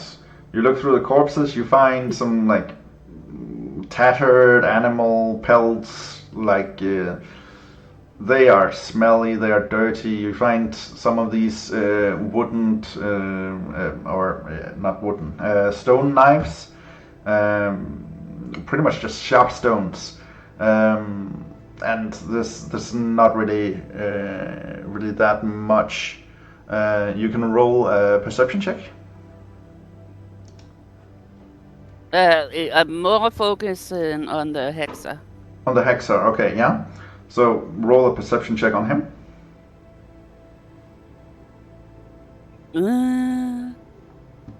6. 6. Yeah, you don't see anything out of the ordinary. His staff seems to just be a walking stick, and he smells foul. Like he smells the worst out of all of them. You kind of get slightly queasy just being close to him.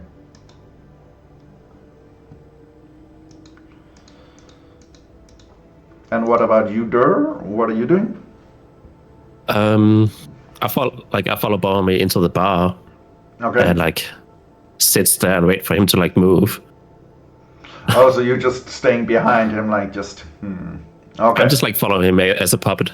Okay. Like Okay. Cool. a puppy. Okay. All right. So the young Merdin notices you just kind of being in this waiting position. He goes like, "You giant. Could I ask you, please, to go to the Palebank village for me? If you cannot solve help them, at least give them what aid you can, and I will then come as soon as I have resolved this problem. This water, a goblin would not have access to it by himself.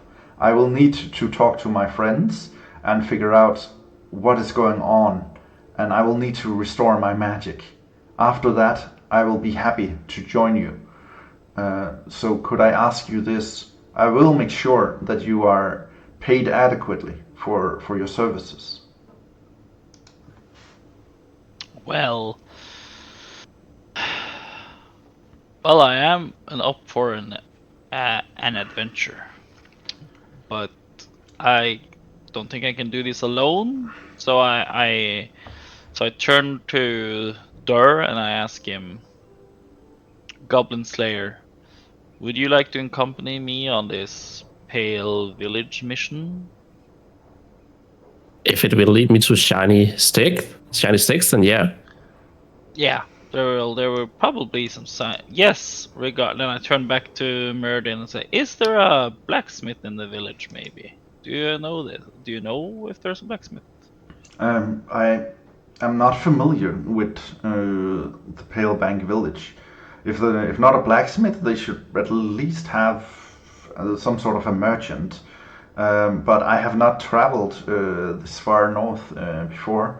The organization I work for got a request that they are dealing with some sort of contagion and would like my help or our help.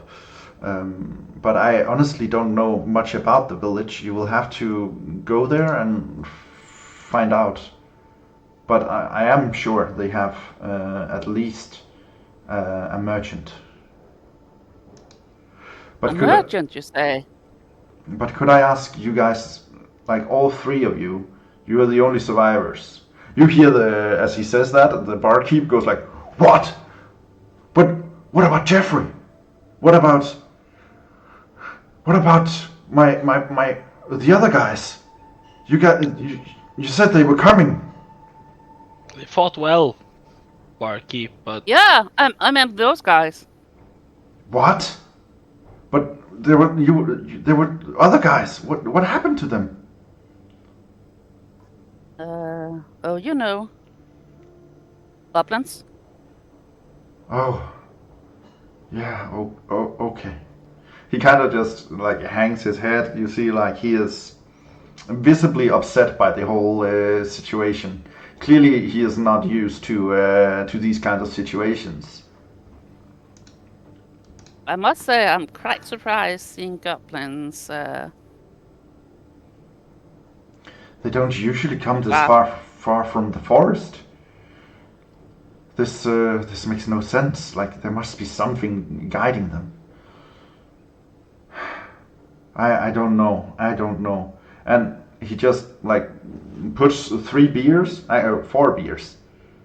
He's not really thinking clearly that the Merdin is like super young, so he's just like putting beers up for all 4 of you, and then he just leaves behind the bar and just leaves the room for now. And you guys are left alone with this very young man who is currently asking you guys to go to this village and investigate, since he is currently unable to. And he looks to you and goes like, "Could you please do this for me? I will make sure you're adequately paid. Is there anything you would require from me that would make you say yes, all 3 of you? This is not an easy task. I don't think any of you could do this alone. But if all 3 of you go, this should be possible." you said your order, or what company do you come from, or what operations, or do you come from a community or a village, or? No, we are a new order. We're still in the infant stage. We're a small group of mages who are looking into. Have you guys heard of the Circle of 8? Sadly not. I can't say. Gomme, I would like you to do a history check.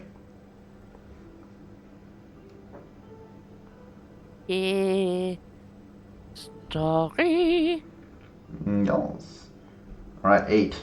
Okay, so from an 8, you know very little, but they are in very high renown. So you do know that it is an organization of powerful fighters who are keeping order in the world. They are preserving the balance, and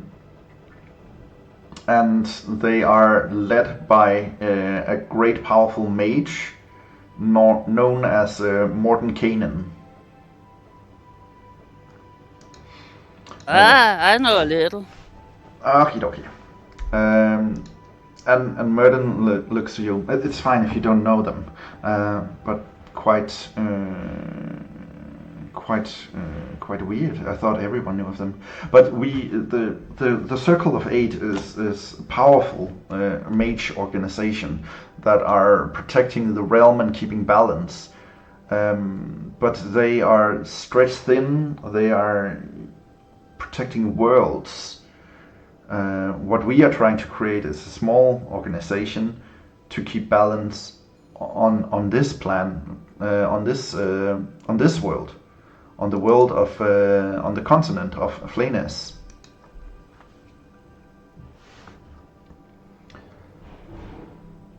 We are still young, and we don't have many members yet. But in time, we will become as great as the Circle of Eight, I'm sure. Well, my boy. Takes his hands and puts them behind his head and looks at him. Not if you only are going for mages. You need fighters as well. Ah, yes, of course. We will need all sorts of powerful adventurers. Maybe if you help us, maybe I can talk to Mendel and see if maybe we could get you guys in also, if you would be interested. But we are all about preserving the balance of this realm. It is not a task for everyone. That's true. But if it's money you want, I was sent a letter where he, the guy who sent me this letter, Ergen Wenth, he asked if I could come to the village, and he did offer me a small fortune in gold for our aid. And that could be yours if you will undertake this task. Yo. Oh, okay, super. That is good. Thank you. And the young Merton gets up, takes his alchemy supplies, and starts heading towards the exit of the tavern. He turns and goes, "Please head to Palebank Village and find Ergon Wenth. He is my contact, and he will be able to help you guys get started on this. And I will come as soon as I can." Sure. He takes his one bow. question. Yeah. Where is it? Is it north, east, west? Oh, Palebank Village is not that far from here, actually. It's a little bit to the north. You should just pretty much follow the road that the goblins came from. There should be none left now, so it's not a problem. And if you head there for, I would say, walking distance, about a day, if you can get the barkeep to lend you some horses, you should be able to get there within the night. So I will take my leave. I need to talk to my friends about this. And he goes and he leaves. So you guys are left alone in a tavern. You can hear the crackling from the fire in the fireplace, and you hear the barkeep rummaging behind the bar somewhere. You can't see him. I walk up to the bar and I say, "Barkeep, do you happen to have an extra lamp somewhere in your establishment? I seem to lost mine in the battle that you so graciously hid from." The barkeep is not in the room, so he's not actually hearing you. Oh, He is rummaging out somewhere in the back. You guys are left alone with Alright, 4 cold beers on the counter. can I throw a perception and see if I see a lantern? Sure, go ahead.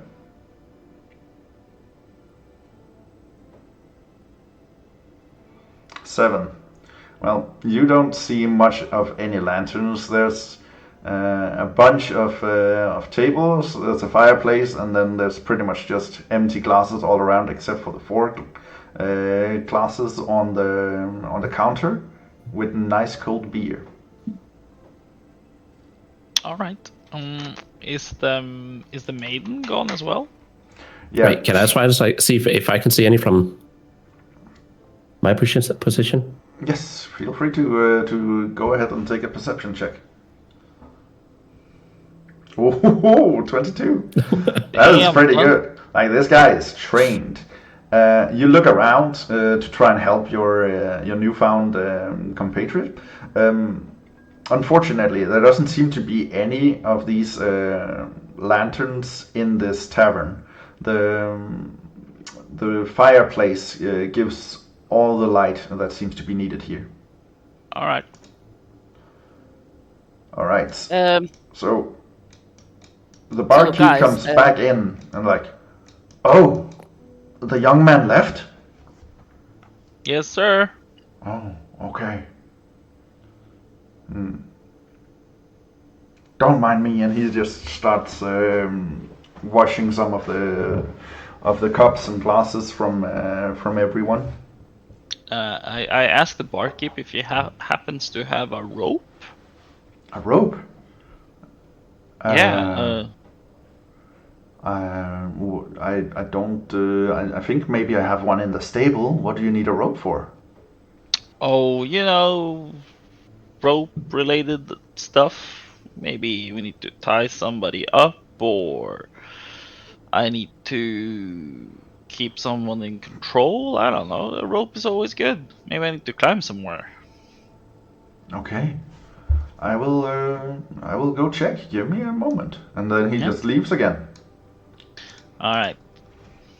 And I turn my back with my beer glass in hand, and I say, "So, looks like we're going on and then to Palebank River, village."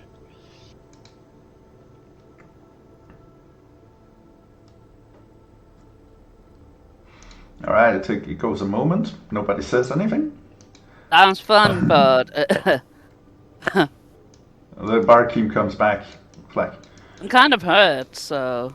he drops a rope in front of you on the counter, and goes like, Shh, I found this in the stable. The young mage was asking if I could arrange for a transport for you guys. So my daughter has agreed to take our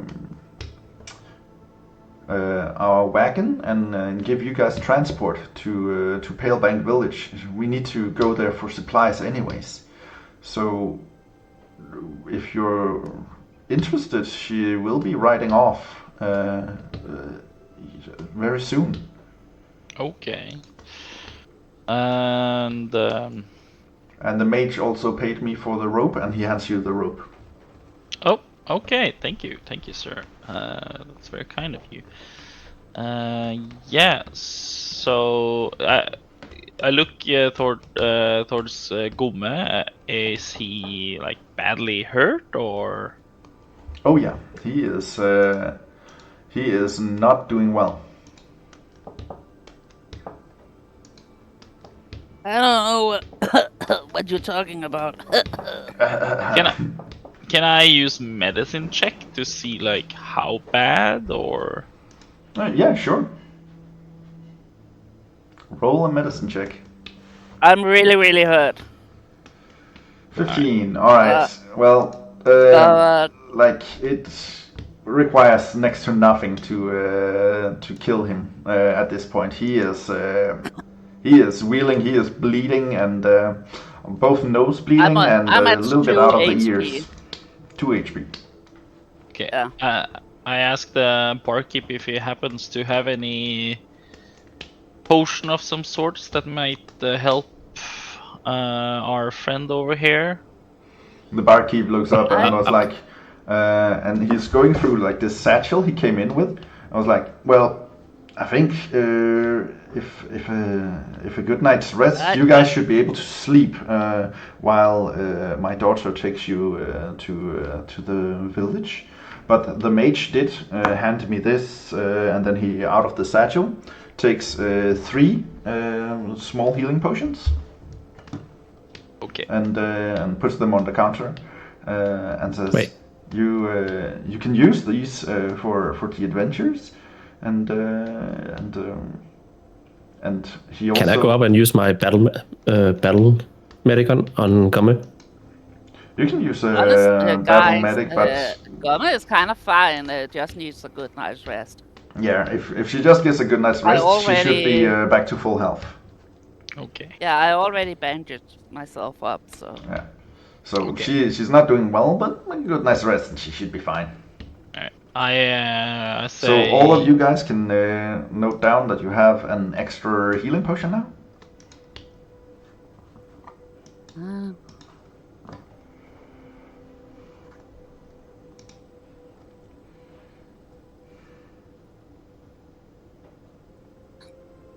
Potion of healing. Yes. Just the normal one? The potion of healing gives you like 2d4 plus 2 hit points, so it can actually heal quite a bit. And you can drink it as a bonus action in combat if you want to use it there, or you can just use it normally. Or if you want to force it down someone's throat, if someone is laying on the ground dying out or whatever, you can use an action to just force a potion down their throat. So all of you have 1 healing potion now. And Lamed, Bhorahim, you have a rope. Yeah, I added to my backpack. Alright. Cool. Alright, I say, yeah, we can. A carriage ride sounds quite nice, actually. And as you say that, Wait. the barmaid comes in from the door and says like, "Dad, I'm ready to go now. Does the adventurers want to come with me?" I don't have any backpack. Can someone like carry my potion? Yeah. The barkeeps hear you say that, and he's like looking at the satchel he has in his hands, and like, "Do you want this satchel?" And it's like, one of those you have around your, so it has like a little room for a few things. Oh, yes, please. He tosses it to you. Anything that goes around like my hips. Oh, you should add bells to it so you can be a ballet dancer. Oh, yeah, sure, why not? All right, so that ends the evening here. You guys get on board with the barmaid's chariot, and you fall asleep. Have a good night's rest. You get your spell slots back. You get your hit points back. As you guys are now traveling and sleeping tightly on the back, as she is leading you towards the Pale Bank village up north. All right. So, does anyone need a break or anything before we start this next part of the campaign or whatever? Nope, I'm good. No, I'm good. I think I'm good. All right. I need your wife. My wife? Wait, before we went forward, like, could I take a look in the satchel and see what was if it was empty Yeah. You... or if there was like stuff in it? Yeah, of course. Let me just... please roll an... What's it called? There we go. Please roll an investigation check.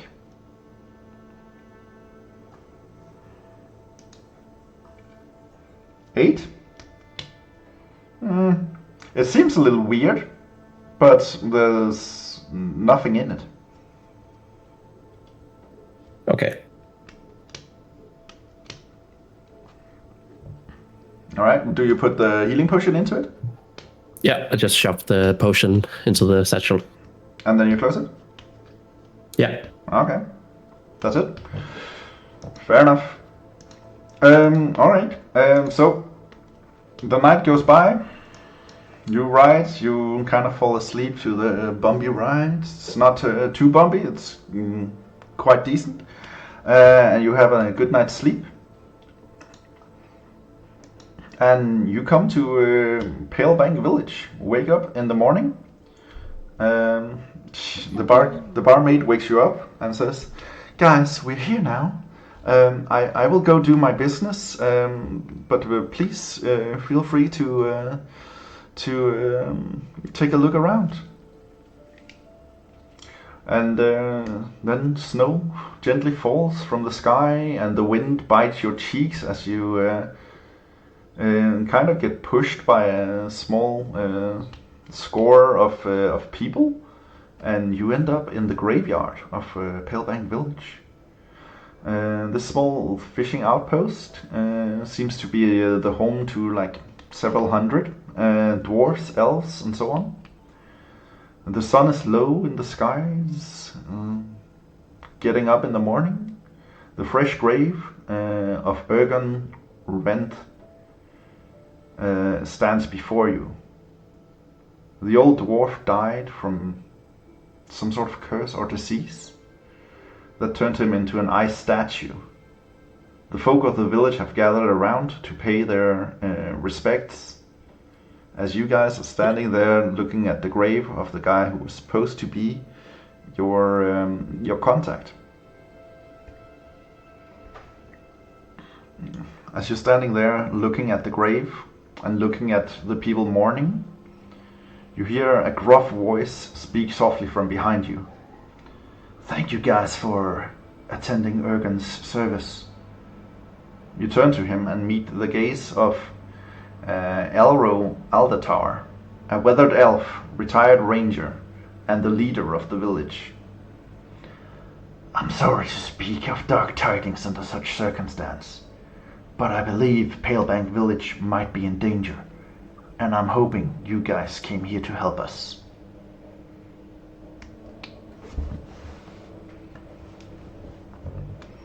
So the ceremony breaks up, and you guys follow Elro to talk to him.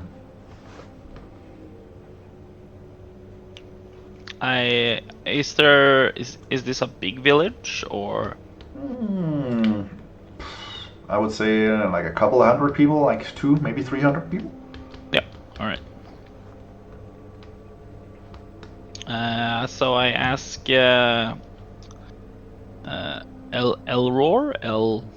Elro.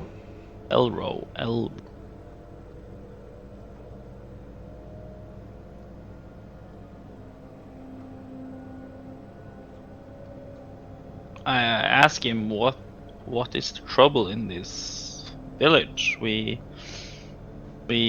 came on behest of a young mage called Merdin, and we don't know exactly what is going on. He is indisposed for the moment. Oh, I figured when I saw you, not a lot of people around here are carrying as many weapons as you guys. There's something strange going on, and until yesterday, We honestly thought that Ergon's affliction was an insulated incident. We thought it was something when he was exploring the Aesel Cross, he might have gotten affected by something.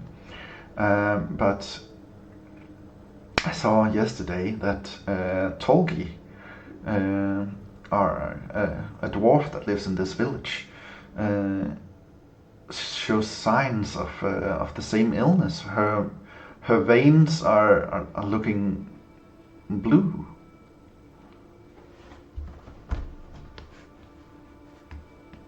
Looking blue? Are they? That's not normal for humans or dwarves. It was like a radiant blue. I tried to talk to her, but she pushed me away. Said that I should leave her to die in peace. Have you tried magical healing? Yes, our healers, Moradin and Corallan, tried every spell they could muster in order to try and save Ergon. But nothing happened. Like, nothing could stop this bizarre malady. He was afflicted by this for weeks, getting slower and slower, until his slow-moving body just turned to ice.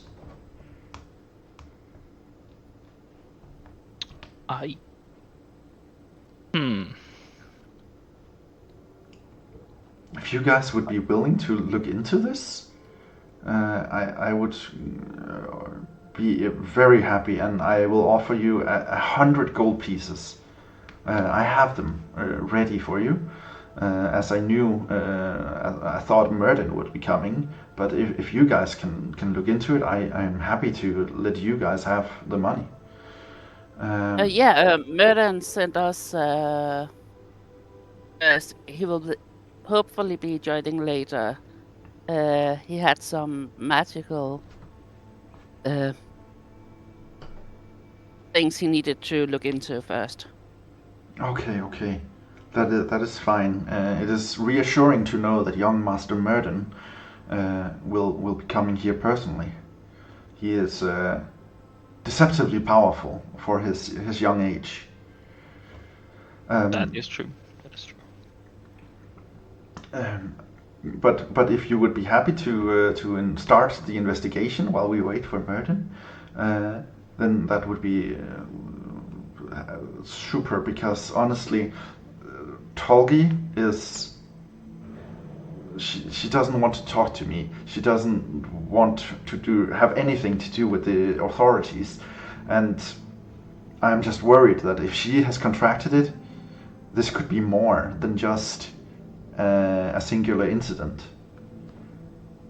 Well, we don't need an epidemic in this fine village. I know firsthand that you wanna cut it off fast as possible, so you don't destroy a whole place.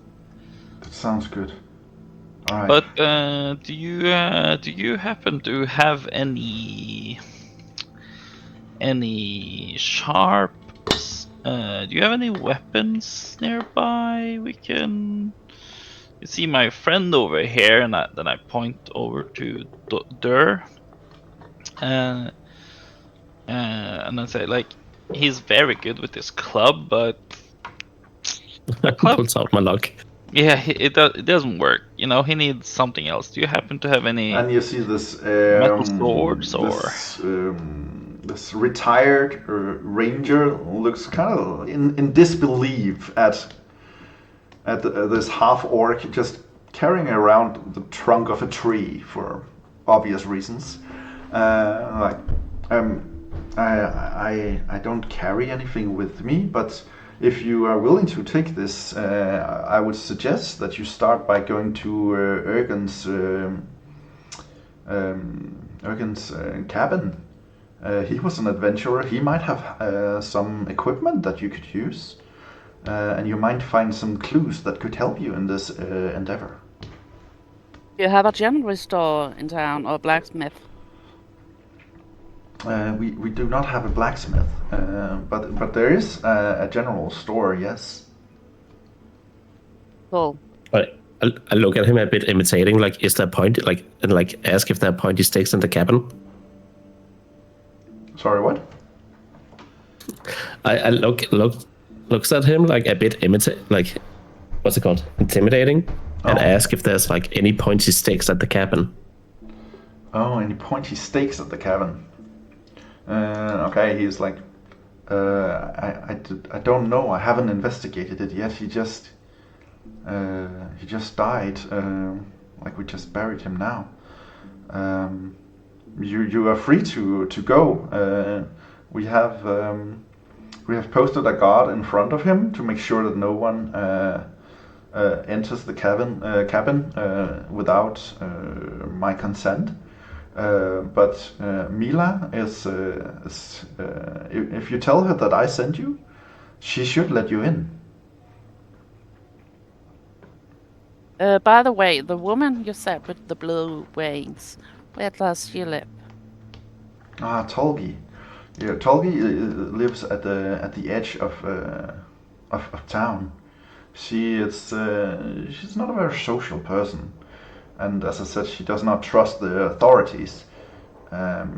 So It's fine she doesn't trust or stuff like that, but we still need to talk to her. Yes.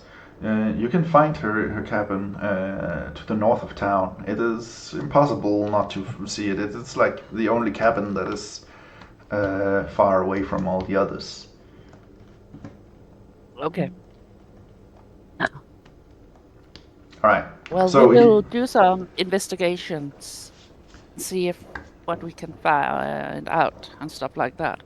Thank you very much. I'm really happy that you guys are here. He nods. He takes a small bow, and then he turns and leaves. You see a couple of the villagers start talking to him. You do get the sense that he is in charge of this village, and they are looking to him for guidance. So, what do you do? Oh yeah, I turned to Gomme and says, yeah, we probably need to check upon this lady that is affected by something. If we can get something more, or maybe there are some clues around her hut, maybe? All I right. was thinking that. So, But first, is it okay if we go to the general store? yes, you can go to the general store, yeah? Yeah, that's fine. I believe my friend over here might maybe want some more stuff to fill in his bag. Okay. Yeah, you head towards the general store. It is quite easy to see. This is like a small village. It only has one store, so in the center of the town, you find a small wooden cabin that seems to be selling like everything from the normal groceries. It seems to have like everything, rope, daggers, and everything, but nothing really stands out here.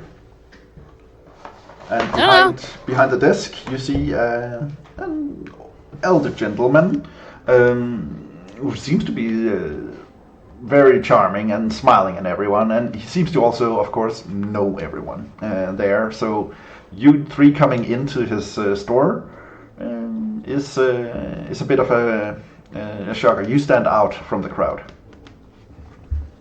Greetings! You guys seem new here. What can I do for you? Hello, my good man. You see, I'm looking for a bow and some arrows. A bow and some arrows? Well, that shouldn't be too much of a problem. How many arrows would you require? 2 bundles, please. 2 bundles. Alright, give me a second. Okay, so he goes... of course, he does not have the weapons in the store for everyone to just grab. So he goes and comes back with a normal short bow. and 2 bundles of arrows lead. That's, I would say, 40 arrows. Yeah, there's 20 in a bottle. No, okay, so that's very fitting. Mm-hmm. Okay, so Thank you. yeah, so he places it on the counter along with the 2 bundles of arrows, and he says that'll be 35 gold. 35. Scheiße. He Well- he looks at you and he's like takes the bow and like, this is a pristine bowstring, and like he plays it and you can kind of hear the music from it actually. It is just like a 1-string guitar almost. I looked to Gomme and said, yeah, you could have a intestine instead, but here we are. 35 gold for. And some 35 gold. Right? Can I roll like intimidation and so like saying like that's outrageous, like too much, like trying to like lower the price, Well, you can trying to imitate him. Intimidate him? Well, you could Yeah. intimidate him if that's the way you want to do it. Be aware though, you are in the middle of town and like everybody knows everybody, and like maybe Just like a little like yelling. Okay. Well, if you want, sure. Roll for intimidation. Oh, all right. So what do you say to him? I yell that like that's way too much more than I paid for the beers, and they were made out of more wood. He's kind of taken aback by this, chuckles a little to himself, and was like, "You know what? That's fine. I will sell this to you for 25 gold." All right, that's better. All right. So, who's paying for this? Are you paying for it now, Durr, or? I'm paying for it. Okay. So, Where can I see But I'm taking my 10 gold back. okay, yeah, go for it, yeah. So, you pay 25 gold and you can add a short bow and 40 arrows to your inventory. Where do you see your coin and stuff in the beyond that?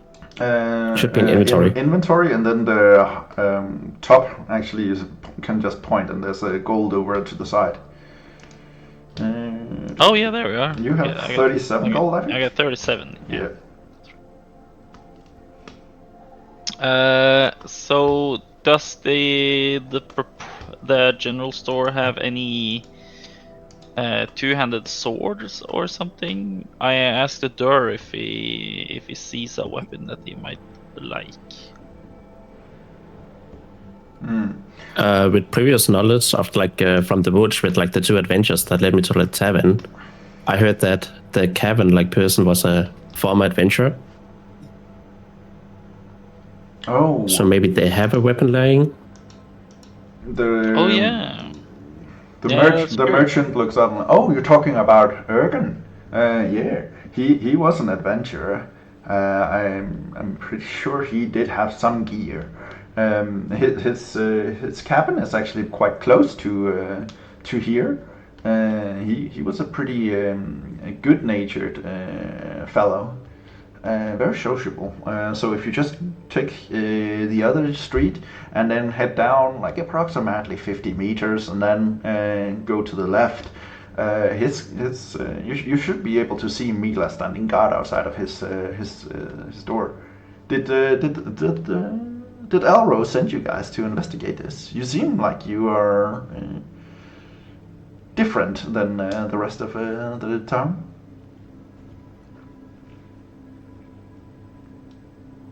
Yeah. Okay. Mm. Well, Sorry.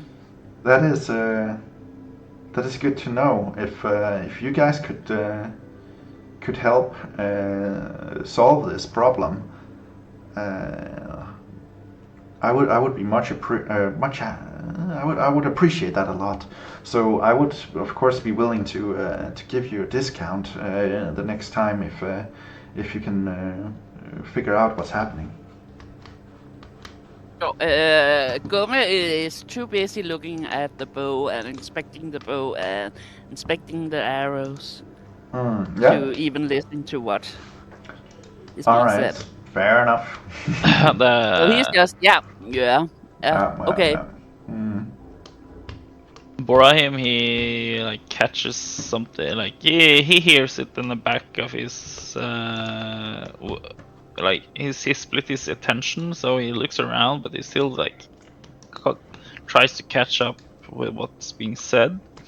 Yeah. And he says, yeah, we will of course help this village and help you, and who knows, maybe there is some glory in it for everyone, you know? Maybe we will find some common ground as a village, and us, maybe we can become closer, like a family, you know?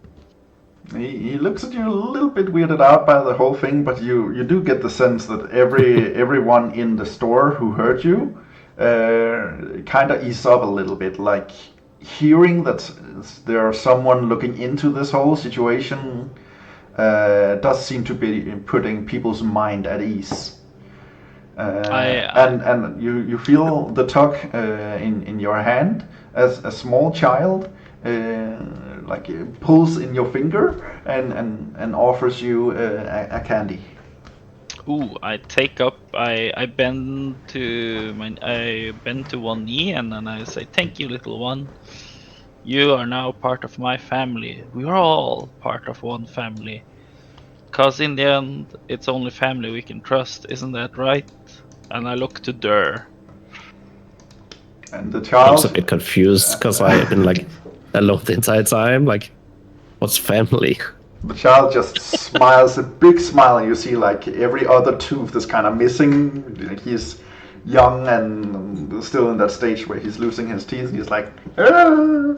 And then he just scuttles out of the store to probably go home. All right. Well, and I said, and I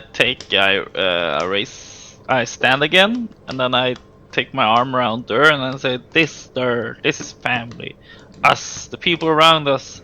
This is what adventuring is about: making connection, finding who's friend or foe, and we have to be extra cautious about the foe part, of course. Did you eat the and candy? Our friends, and everyone else. But we will solve it by time. But first, we have to find your pointy swords, pointy sticks. Yes. Did you eat the candy? Yeah, I took the candy. Okay, you can write down 1 temporary hit point. Hey! Yeah, it gives you a sugar rush. That's I feel alive by the Alive. ancestors. The wind is blowing in me now. And you taste that sweet flavor of like frozen strawberries. Strawberries. And cheers to everyone. All right. Ooh, a beer. Yes. Hey, I got the same thing. Hey. I have one in the fridge as well. Not Yeah, that. the only thing is like the beer in Norway costs 3 times as much. Yeah, Yeah, you're it's welcome to amazing. come to vacation. You know. You're just saying that because you hope I will bring beers. Maybe. Maybe. Okay. Anyways, Alright. you guys are in the general store. The merchant is currently talking to someone else. Do you guys want to do something else here? Is there some? Is there? I'm just looking at the player's handbook. In like a general, is there some general page on what you can find in the general store, or? No, that's not like, because it very much depends on you know, what the various stores have for sale. Oh, okay. This store does not seem to be seeing a lot of adventurers, so he might not have a lot of like super powerful magical gear and stuff like that. It's more like this is a general store. He sells pretty much everything, but that also means he's not, specialized in anything. So you won't be finding some legendary equipment here. Most of his stuff is just run-of-the-mill average stuff, and oatmeal. All right, but can I buy? Cause I saw the rope that I added is just it seems it doesn't specify how long it is. Cause I saw there was like rope of climbing, and The rope is about 50 feet. 50 feet. Okay. Then I will look. Can I ask him if he has like a grappling hook or a crowbar? I have a crowbar. All right. That is true. She does have a crowbar. Oh, shit. But the general store have a grappling hook, so I can make a little thingamajig. You want to make a little thingy magic to climb and stuff? All right. Yeah. So since this guy, these guys are quite far away from any mountains and stuff, he is unfortunately disappointing you there. He does not have any grappling equipment on him currently, and he asks you if you should order it home. You should always have some grappling hooks. You always need something. You can tie it up to a horse carriage and pull it up. You can lift stuff. You can make all sort of contraptions. In the farm or in the community, we did a lot with rope and grappling hooks. So, just feel I lost it on my way. He laughs a bit and then he looks to you, Durr, and goes like, "This guy talks a lot, huh?" And then I just quietly just shut up and then like, yeah. And you said something about getting information about this lady Gomme, and yeah, I've not heard at all. So, let's go look at a house first. Urban's cabin? Just in Yeah, case to we Tolge. don't get Was in that the out of it. name? Okay, so you guys head down the street, take a left turn, and you see a young elf scout, female, standing outside of the door.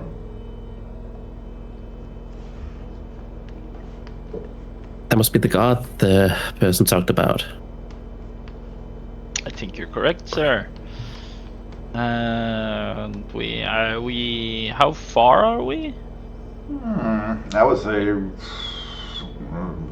50 feet away from her. Alright, so no need to shout then. I guess we can just walk. Bhorahim, by the way, I like it when you talk about the farm. It sounds peacefully. Yes, the community was really nice. It was, but I got this one day. There was a spark inside of me, and it told me to step outside and see the world and follow the others. So I just did that, and here I am. Yeah, I get that spark. That But- spark was my mom's kick to my ass. Oh yeah. Yeah, that didn't happen to me, but I get that. We all have our sparks. What's your Yeah. spark, Durr? Oh, I'm here because I learned about the better food. Yes. That's Grew the up in the man forest after my alone. stomach.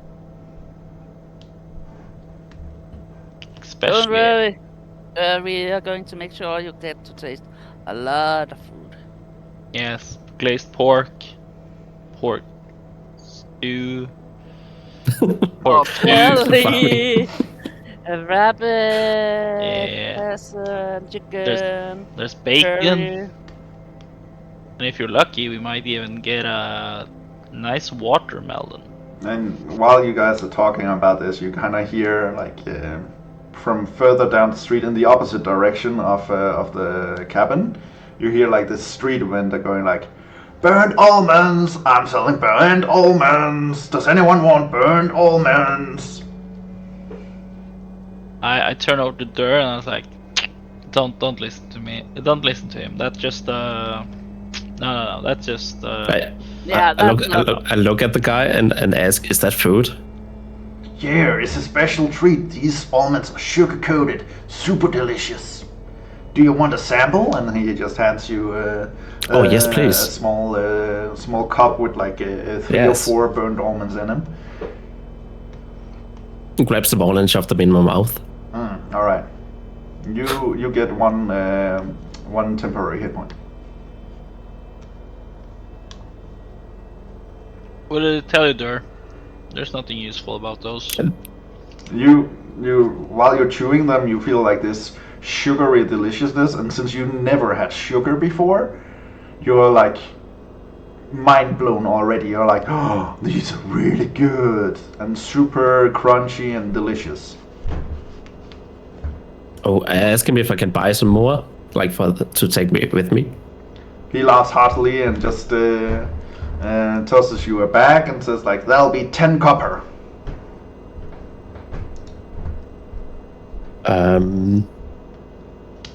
Hey, how much copper is that for gold? So 1 gold is 100 silver.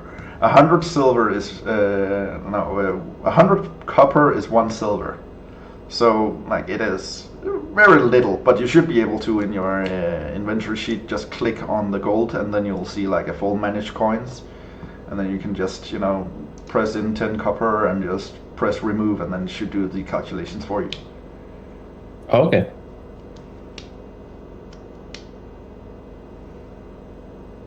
Wait, is it fail to remove? Oh, Yeah, really? you need copper first, so you need to. Oh, you need to so you actually need to exchange have some. that specific. You can't just exchange them here. Oh, No. so I guess either you just tip him really well, or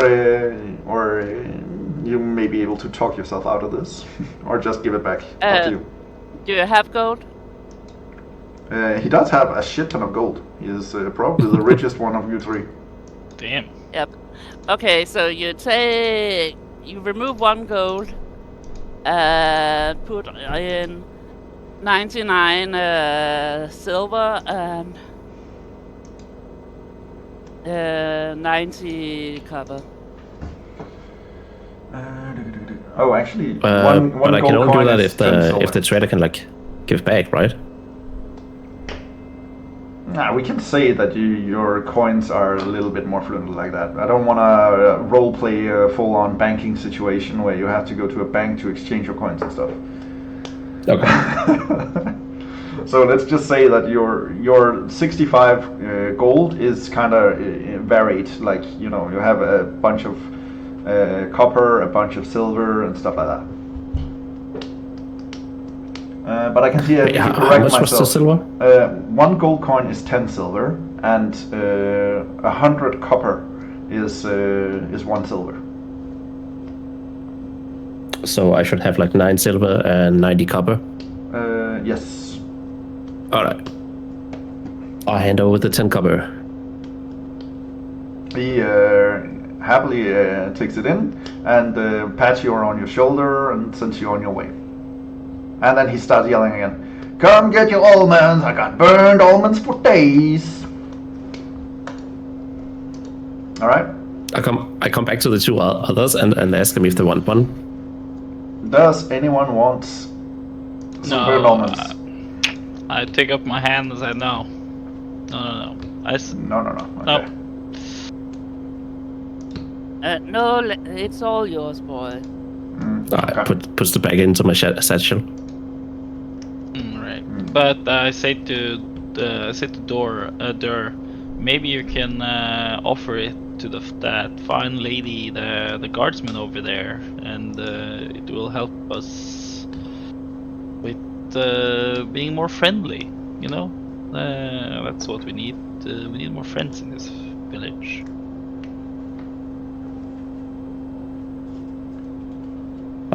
I can do that, yeah. Walks up to the woman and asks if she wants some elements. She looks at you a little bit weirded out. One thing is she's never seen a half-orc before. The second thing is you're wearing a loincloth in the northern part of this continent. This is cold. And you're offering her some burnt almonds. She's like, thank you. And then she just takes one and starts chewing on it. I want to stand like right behind the Durr, and I want to like take my 2 thumbs up and like, yay! And like that is slightly intimidating because you are tall as fuck, and she's like looking up at you and like, yeah. Gomme goes up and with a flashy smile says, "Hello, little lady. We are here to investigate what's going on. So, is it okay we go in and take a little look-see?" You're here to investigate. Oh, did Elro send you? Yeah. Oh, well, yes. And then she takes a step and she just opens the door for you to let you enter. And then you enter the cabin, and this cramped, dark cabin might have been a cozy place when the owner was alive. It now has an unmade bed. It stands cold with a fireplace. Its mantle hung with the head of some snarling white beast with grey horns. On the other side of the room, a small table strewn with dirty dishes and a set of dwarven-sized chairs stands before 2 empty shelves, whose contents are scattered across the floor: kitchen utensils, dried foodstuff, adventuring gear, and a few books. What would you like to do? I'll investigate it. You'll investigate it? Alright. Give me an investigation roll. Goes over and looks at the books and see if there's anything. Okay. Give me an investigation roll. Okay, Gomme, let's see what you can do with your 17. 17. Alright. Well, alright, so you see some footprints in this, on the floor, and you can spot that that they are like the size of another dwarf.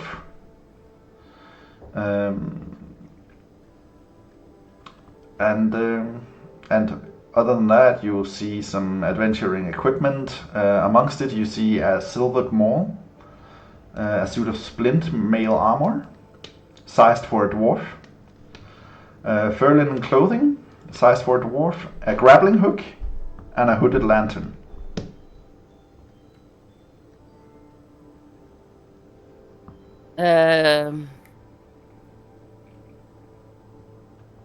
Look at this mall.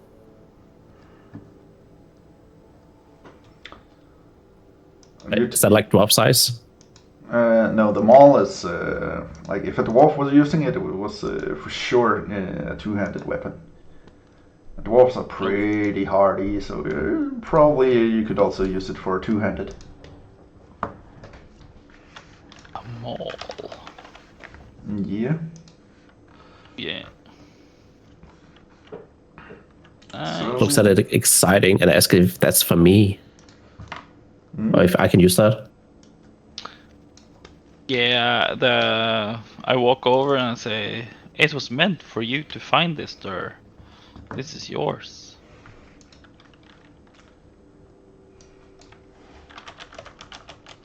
Take it, feel it in your hands. Feel All right. the power. Yeah, try to go outside and take a few swings with it and see how it feels. So Why? you now have a silvered maul. Silvered maul. Ooh. It's not just a normal maul. Do I add that? Yes.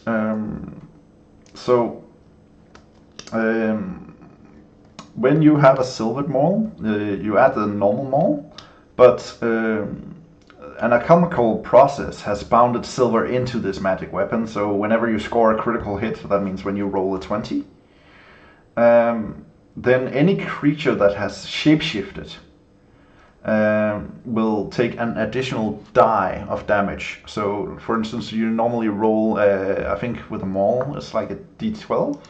2d6, it says. 2d6, okay. So that would be 3d6 instead, Okay. whenever it's a shapeshifted creature.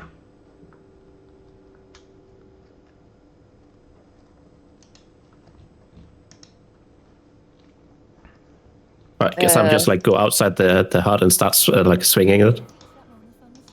Okay. Are you swinging So I'll just be outside. Are you swinging it at the elf girl or just in the air? No, just in the air. Okay, just need to make sure. Just a poor Mila standing out there going like, what the Okay, good. You just stand out there just swinging it away like, hey, I got a weapon. I gotta work on my golf swings, you know? Yeah. True. Straight to her knee. Okay. Bhorahim, you said you needed a grappling hook. Grappling hook? Like this one? Yeah, was there a grappling hook over here? Yes, there was. Also, Right. there was a silvered maul, which is now in the possession of Durr. A suit of splint mail armor, sized for a dwarf. No one of you can use it. Yeah. A bulky fur linen clothing, sized for a dwarf. Again, not really for you guys. Sorry. A grappling hook and a hooded lantern.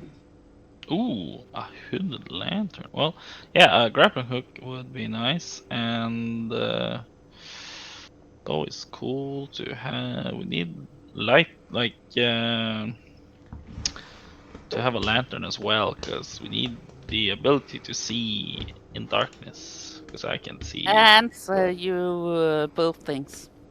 All right, thank you, thank you Both kindly. things. Does not- Goes over and looks at the books and see if there's any informations and stuff about.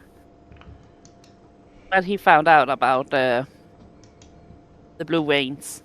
All right. Since you are doing all the investigation here, then give me another investigation roll. As you're looking through the How high are your investigation? Oh, let us see. I was just adding stuff. Investigation. I am at 0. I have nothing on it. Okay. Are But you I can, helping me? Are you I can helping me help you. investigate? Yeah. Sure. I Alright. will help you. I will give you. I will give. Hey, 19, baby. I was about to 15. say that I would give. Oh wait, I didn't see that. Gomme in. I would give her advantage, but sure, 19 does it. It's fine. Yeah, that's much better than my 4. Roll with advantage, anyways, Gomme, just to see. Okay then. Do I see? See, there we go. That's much better. Is there like any things that looked that has been moved or been? Like everything is scattered across the floor, Right. so yeah, everything has been moved, and you Alright, do see the dwarven footprints of like someone was in here before you guys. And as you investigate these books, you do find a strange receipt. The receipts has jotted down like 2 months previous, and it does indicate that Ergen sold several Aeorian items that he found in his travels across Azelcross to the local antique shop, Pelch Curiosities. and he apparently sold stuff for a total of 1,000 gold.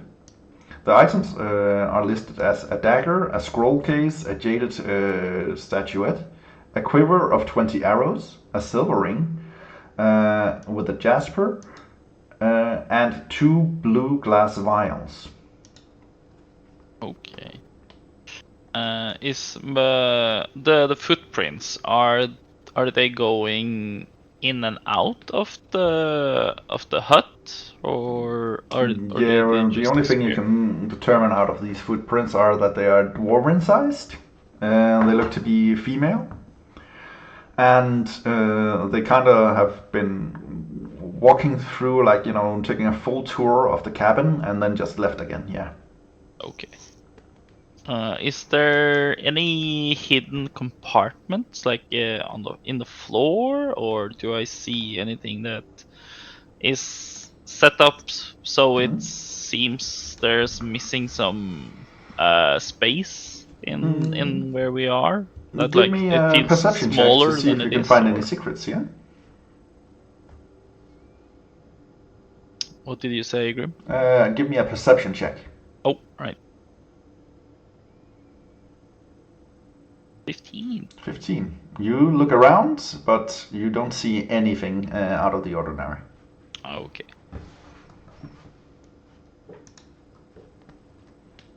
Have you been able to find something? No, I haven't caught anything yet that would give me some clues, but there's this recipe though, receipt of inventory that he has been selling certain artifacts to someone, presumably in this village maybe, and it seems to generate a lot of gold, 1,000 gold, and this might be a crime of passion or jealousy or greed, maybe. It might be, because I haven't been able to find any gold or stuff like that here. I go back to the elf guard, and I ask her if she has seen the seen this person. I don't remember his name, the dwarf name. The dwarf, you mean Tolgi? That was a female.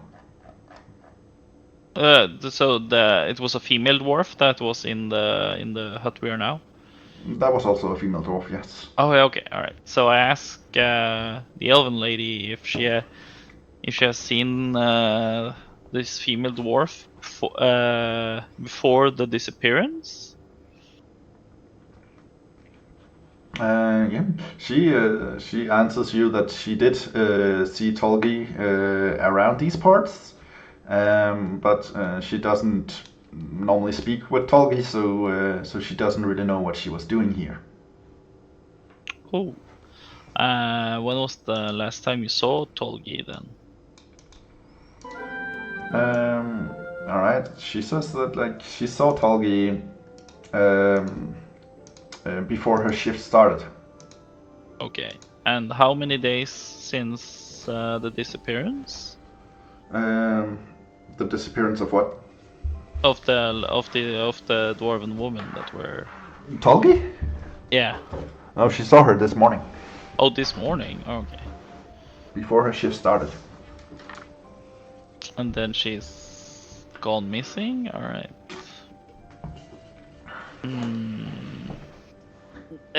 Wasn't she dead? I thought she was dead. Yeah, I also thought she was No, dead. no. Okay, we'll quick recap to make sure everybody is in this. Tolgi is currently sick with whatever Ergon was inflicted by. We are.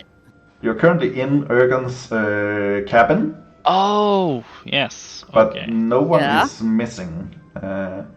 Ergon. Yeah, but Ergon is a male, isn't he? Ergon was a male dwarf, yes. And you just attended his funeral. Yeah. And Ögon was the person we needed to talk to. That was the... Yeah, that Mir didn't want us to talk to, but he is gone. Yeah. So Yeah, contact. yeah, Yeah. so that's right. That was the word I was looking for. Yes. Alright, but so he has a female dwarven armor in his hut, though. No, that was just dwarven armor, dwarven sized. Didn't Oh. say if it was female or male. Oh yeah, the shoes, the footprints was dwarven. The footprints was female dwarven, yes. Goes outside. So have anybody been in this hut since Ergen died? My shift started this morning, so maybe someone was in here before I started my shift. But since I stood here, no one has entered. Okay. Who stood here before you? No one. I am the first.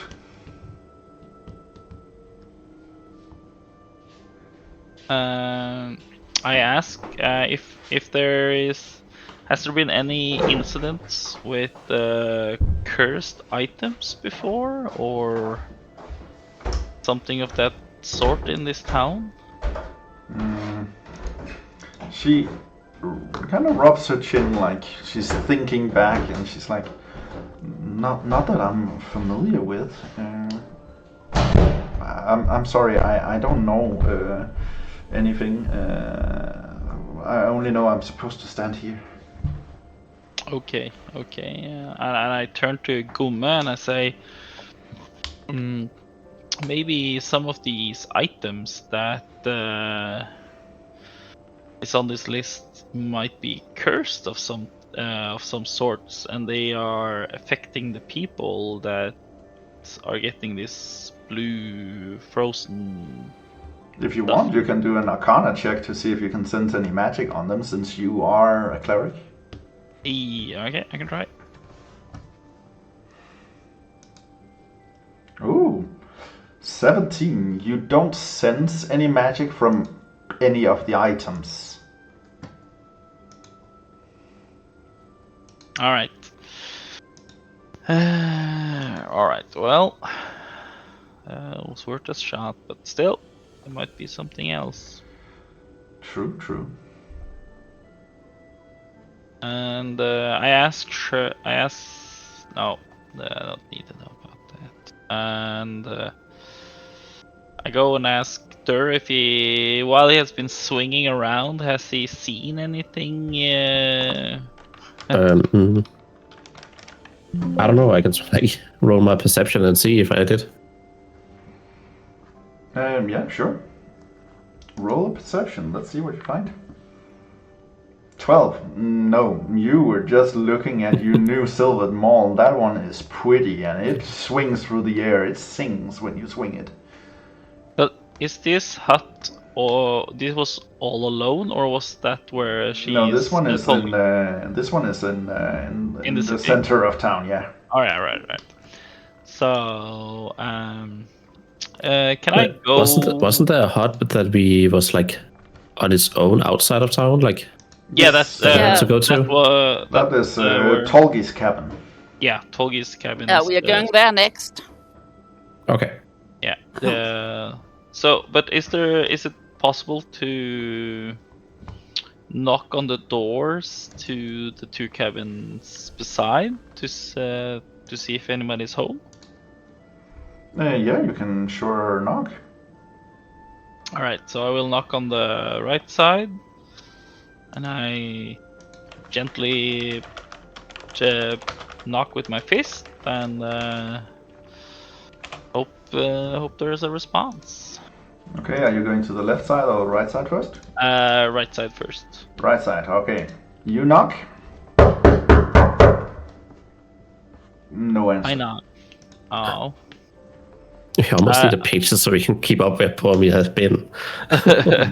I asked. It's a good thing to take notes. Yeah. So I asked the elven guard if she has seen anybody go in or out this door. She looks at you like, they left this morning to go to work. Oh, okay. And what about the door on your left? Have you seen any activity from there? Well, to the left, that's old man Hammer. He doesn't go out anymore.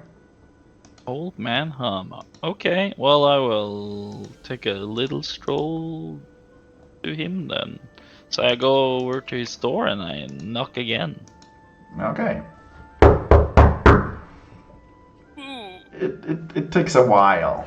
Like you wait there for a good minute or two before old man Hammer opens the door. You see an old dwarf with a beard going all the way to his toes.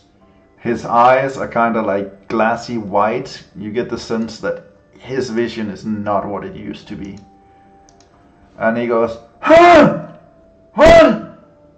Who is it?" So I lower myself down and I That's probably good stretch because out he my was hand. staring right at your crotch.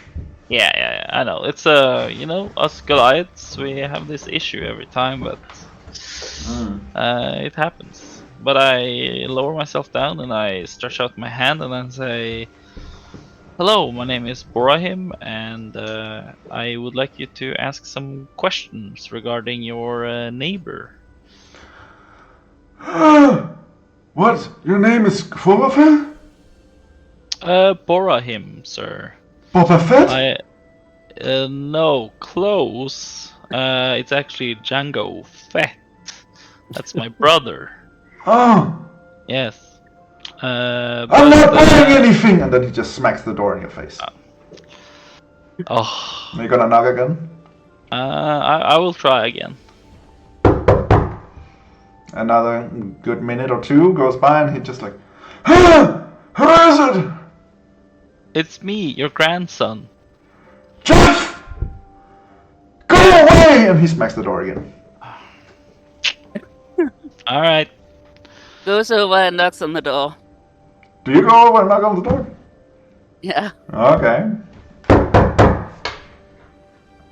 A good minute or two goes by again. He comes out again and looks like, "Hello?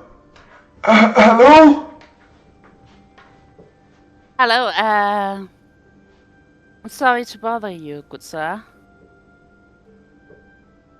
I was wondering if you have seen anybody coming and going from the house over there. What? I was wondering if you want something to eat. Yes, I would love some meat." Okay. This way, sir. And if he follows, I will slowly just slide away behind them. And He doesn't follow. He's just standing there in his door, looking, not really looking, just like dazing away, Oh. waiting for some meat. Well, then I just say to him, "Sir, this elven maiden will fix you your mead when the time comes. Congratulations, you won the mead lottery." The meat lottery. Yeah, it's something new and exciting, and if you sign up for our monthly subscription fee for only 80 copper, you will have a chance to win one free mead a day. Actually, yes. What? Yeah. He kind of just like looks at you in awe, like, what the fuck is going on here? Like, what? It's a new method. It's a new exciting thing in the land of commerce. Where I'm from, we played around with the idea of trading and finding other stuff to sell and how we can sell it. And this is You have been the lucky customer number 500, and I haven't bought anything. no, I know. So that is why we want you to We're subscribe. trying to sell you Have something, you seen my old man. grandson, Jeff? Yeah, that's why we came here. Because Tell him not to come! And then he smacks the door again. All right. Well, we tried. I just wanted to see if there were some clues inside there, or maybe you heard something. But I really doubt that this guy saw or heard anything. all right. Goes over to Bhorahim. Should we try again? It's quite funny. Maybe later tonight. You know, we can put on some sheets and pretend we're strange ghosts that doesn't really look like ghosts, but Oh, that sounds like an idea. yeah, I think so. I want to step back and I want to look at the roof of the hut. Is there like a way inside of the hut or on the roof, like a opening of some sort? No, it seems like pretty like that. There is a chimney, but it is too small to get like anyone in through. It's like, you know, one of those small hole chimneys, like All right. not that big. All right. Well, I looked to Gomme and asked, should we proceed to Tolge's cabin? I don't think. Yeah, we better talk to her. Yeah. The only thing here is the receipt of all these items. Yeah, I think we should go see the antiquity. Pelch Curiosities. Yeah. Yeah, antiquity store later. Might be smart. And then I go and grab Durr by the shoulder with a firm hand and I say, easy there, swinger. We need to get moving. Wait, what? Do we need to get food? Oh, first we need to visit this nice blue lady and then we can get some food. Okay. Yeah. Alright. So you guys head towards Tolge's cabin? Yes, sir. Yep. Alright. As you approach, you see the cabin, and this snow-covered cabin looks peaceful and quiet from the outside. The windows are shuttered, and a steady stream of smoke is piping out from that small chimney. She has the same kind of chimney. So it kind of indicates that there is a roaring fire within. Goes over and knocks on the door.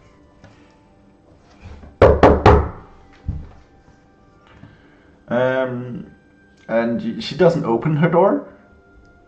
You just hear from the inside like, "Go away!" Sorry, ma'am, we can't. Knocks again. No answer. Knocks again. Wait, what was the other called? Like yelling back, like we got sent here by him. Old Man Hammer? Yeah. Okay. We can say we're here on behalf of Elror, and we need to talk to you, Tolgi. I hit the door with my fist. Olga, we need to talk to you. Please open up. All right. Give me a charisma throw.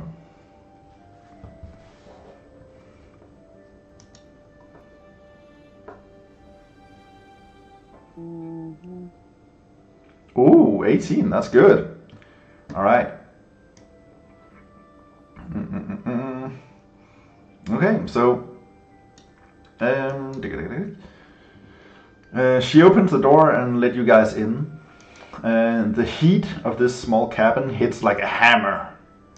Like the table is set with neatly stacked dishes, tools, and utensils stand at the center of the room. The smell of simmering soup comes from a pot hanging inside the roaring fireplace. Another fire burns in the iron brazier on the opposite end of the room, filling the cabin with a smoky haze. Shivering at the end of the bed, near the brazier, is a dwarf wrapped in blankets. Bulging blue veins streak across her face, neck, and hand.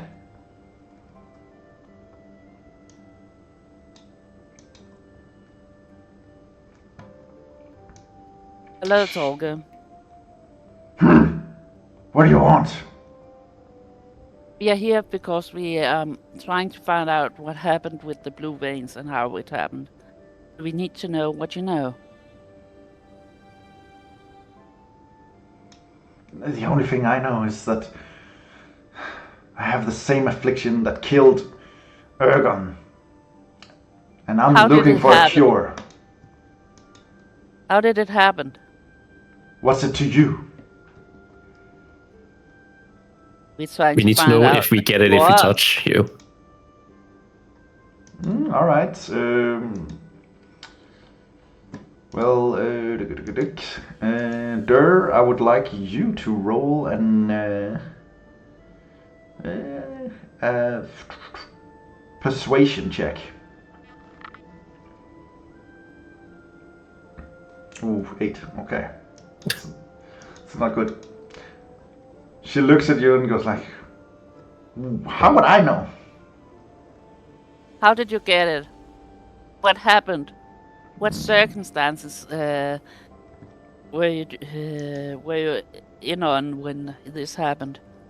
We need to know this information so we can help you and help others. All right. Then you try a persuasion check, Gomme.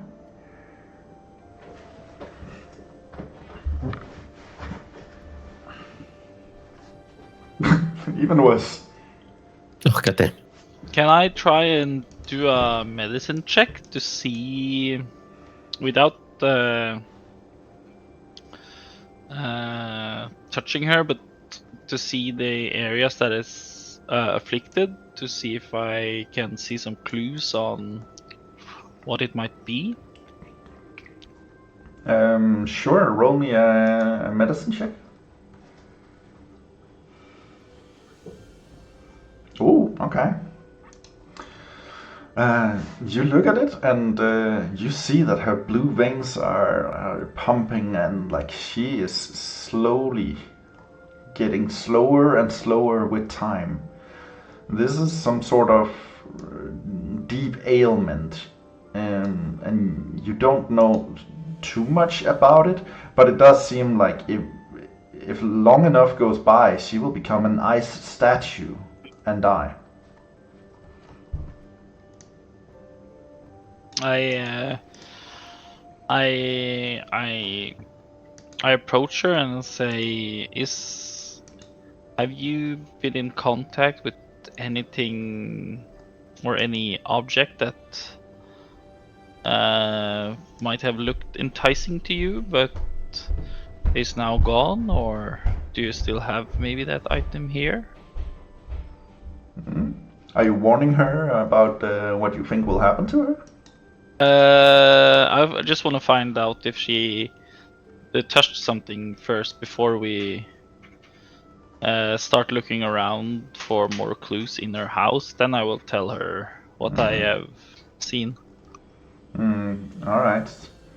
She just snickers at you like, she's not really interested in talking with you based on what you said. And then I say, based on my preliminary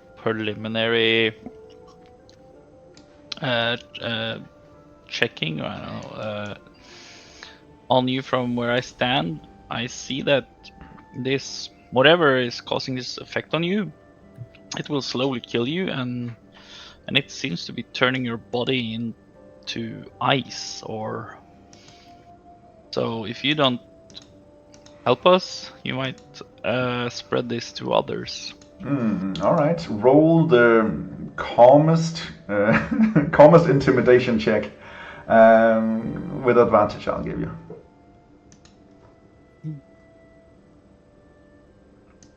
Okay, get to roll one more time. Hey, Oh, that is good. Okay. Fair enough. All right, she's like, this seems to frighten her, and you get the sense that even though, if you remember, when you talked to Elro, she was not interested in talking with him, and was like, just leave me to die in peace. You get the distinct feeling that she's not looking to die, not at all.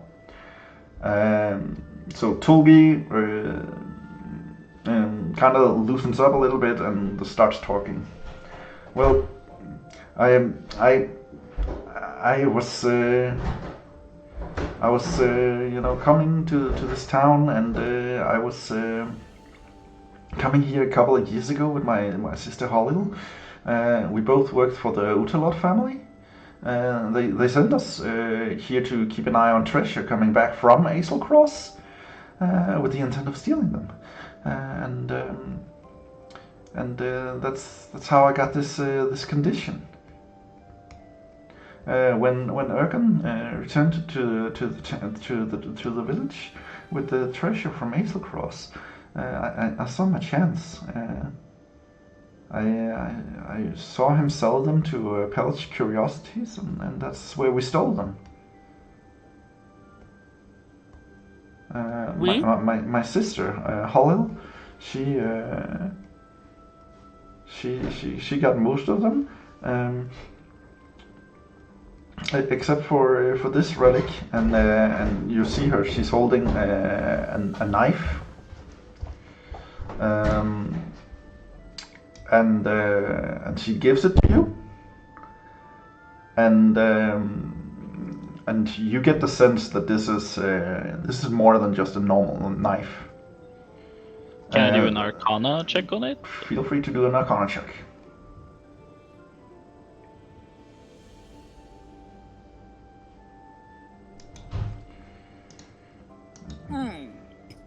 Okay, 9.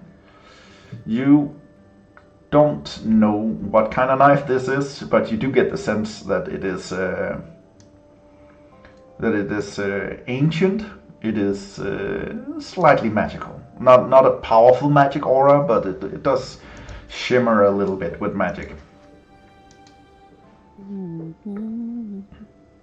So Tolgi and her sister, they worked for a family that sold magical items to a store here in the city. Yeah, we worked for the Ottalots. Oh, Ottalot.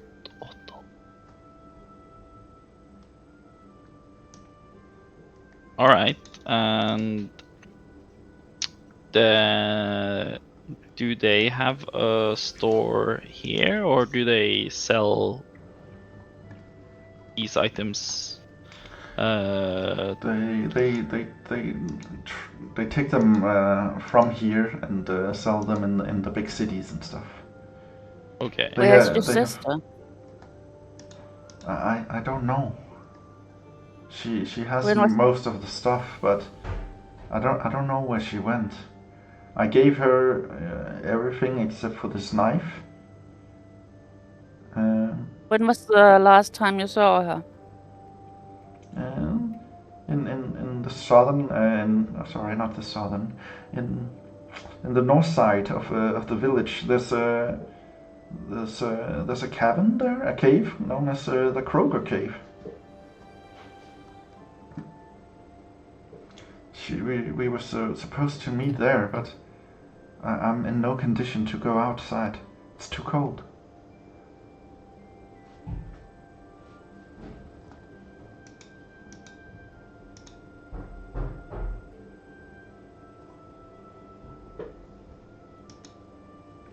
Oh, okay. And you haven't seen or heard from your sister since then? I'm supposed to go there, but it's too cold for me to go outside now. And you see her cold veins. Like, you see that she's shivering, even though it is booming with heat in here. Like, this is like a sauna, and she's still cold. Oh. If you want, we can go to the cave and look for your sister. would you please do that? Of course. She's all alone.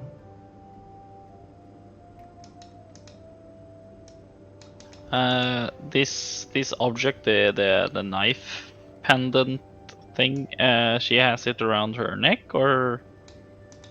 The knife? No, she gave it to Yeah. you. Oh, okay. You have it in your hand. All right. And failed an Arcana check. Are you not taking notes? Yeah, I'm writing other notes as well, so I'm just. Just standing there. I should take notes. With the dagger in your hand, like, where's your dagger?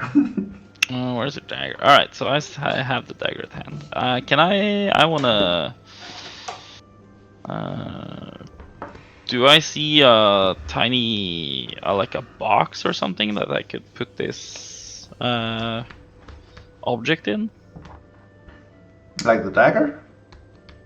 Yeah, is it a full size dagger or? It's just a normal size dagger. Okay. Not too big. Pretty much the same size as the ones you already have. It does have like some symbols on it that makes it like more ornate. So it's like a nice looking dagger, but it's still dagger sized. All right. I turn to Gomme and say, "You're the dagger type. Do you want a dagger of a flashy dagger, perhaps?" Give me an Arcana check, Gomme.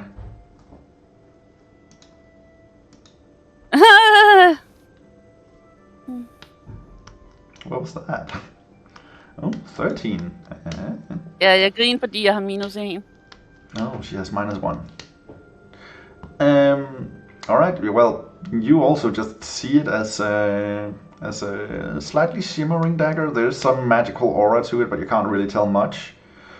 And that's kind of all you can tell from this dagger so far. I think until we get it looked by from a magician or something, it's best for us not to use it. Yeah, or maybe just let it. Can I take a look at it, like, and put it like in my satchel? You can for sure put it in your satchel, but based on your history and everything, you will not be able to tell what kind of magic is infusing it. Yeah, honestly, it's a fancy dagger. It's a very fancy dagger. So, do you put it in your? Do you give it to Durr? Gomme? Sure, if Durr wanna look, I don't know about his past, so sure, I give it to him. All right. Do you go to put it in your dagger? In your bag? I do. Yeah. Okay. You open your bag and it's empty. And you put the knife into it? It's not empty. I got burnt almonds in there. No, it's empty. Wait. My satchel is empty? The satchel is empty. Wait, What the hell? we see him like play around with his hand inside his satchel, or? Yeah. You see him, and do you put the dagger into the satchel? I do, but I also like keep looking around for like after my burnt almonds. Okay. Like asking if the other guys have like taken them because I can't. You pull up find your them. hand, and now you're holding your almonds. What the? We didn't Looks steal at your him. moment. You do notice that even though the dagger weighs a little bit when you put it into the bag still weighs the same.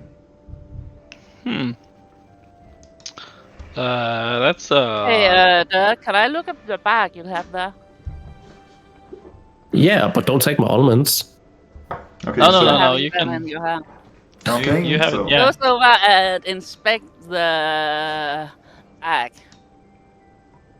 And because of my history, running around the streets, do I know what kind of bag it is already? Or do you need me to roll? You can throw down an Arcana check to see if you can tell what kind of bag it is. I don't know. You're not very good with these Arcana checks. Okay, you get No, the... I have -1, you asshole. The funny thing is that you, out of the three of you, you're the only one who's got any arcane magic, and still you're just... Okay, but you don't get a sense. You know, you get the feeling that this is... There's more to this bag than first meets the eye. It's a transformer. God damn it! It's a mimic. No, okay, no mind. Okay, I look at and say, I think this bag is magical. I know of many bags of that's magical, but I have a feeling that this bag can carry more than you might think. So I think you have your first magical equipment.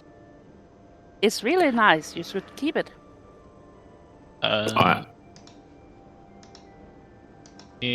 If we're going to... All I get from that is like I can carry more food. So yeah. Looks excited at it. Every type of burnt almonds. You're like, yeah, I want tutti fruity almonds. I want everything.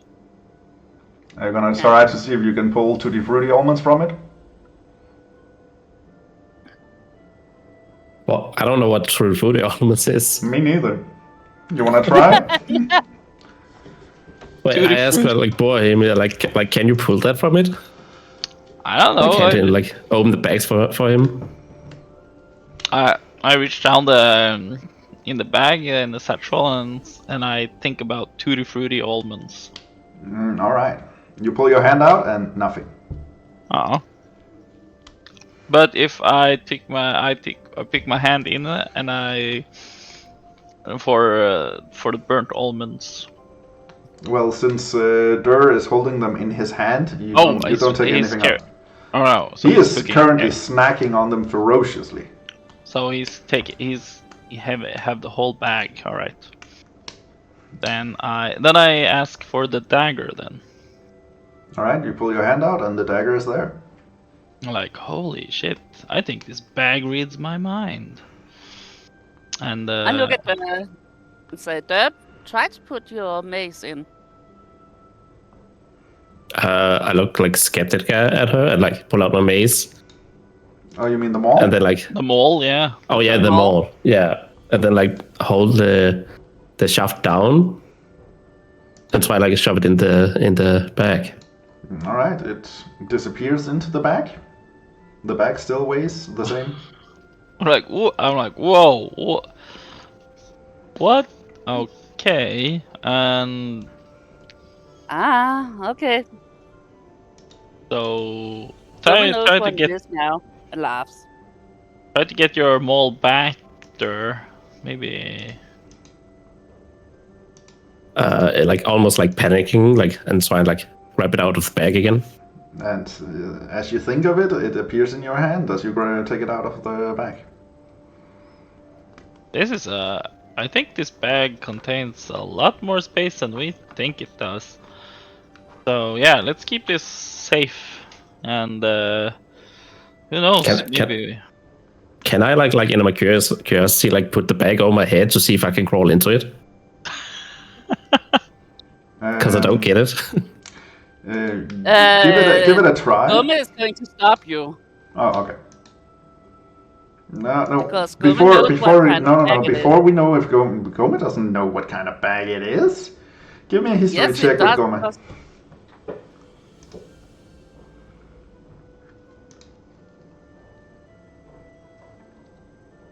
Oh, 15. No, 14. Okay. Gomme has sense enough, like he's heard of these kinds of bags before. Yeah. So he stops you from putting your entire head into the bag. Oh. There's no air and stuff like that. It's like this bag. I think it's called a bag of holding. So it means that in your bag, it will weigh the same, but it can carry up to 500 pounds. So it's a really good bag. But don't put yourself or any living creature in there. All right. I'm sure I will forget that. There's like, are you luring squirrels and whatnot inside? They're like, yay, companions. Dead goblins. Dead goblins. But alright. Yeah. Okay. And while we you have guys are just discussing his bag and stuff, like Tolgi is just sitting there on the floor with blankets around her, shaking. She is not doing well, and she's just like looking up at you like, what is going on? Not really knowing why you guys are just standing there having a full discussion about a bag in her house.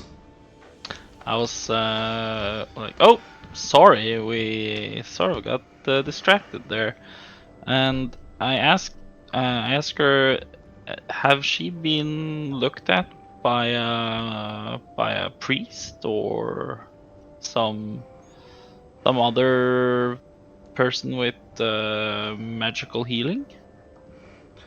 Well, I had the same affliction as Ergon had, and I know that our healers, both of them, took a look at him, and they couldn't do anything. So, like Moradin and Coralon, they're very good at this kind of stuff, and they couldn't help him, so they can't help me. I need to find out what's going on, but I can't move. This is too cold. Are they the local priests or cleric in this town? She looks up at you and just nods. Okay. I think the best thing we can do for her is go find her sister. Yeah, we can go to the hit the caves and see if she's there. Yeah. Let us see. But this Otalot family, do they have a house nearby, or where do they live? They don't have anything here in Palebank Village. They live in Shady Creek. We're just here to acquire these relics.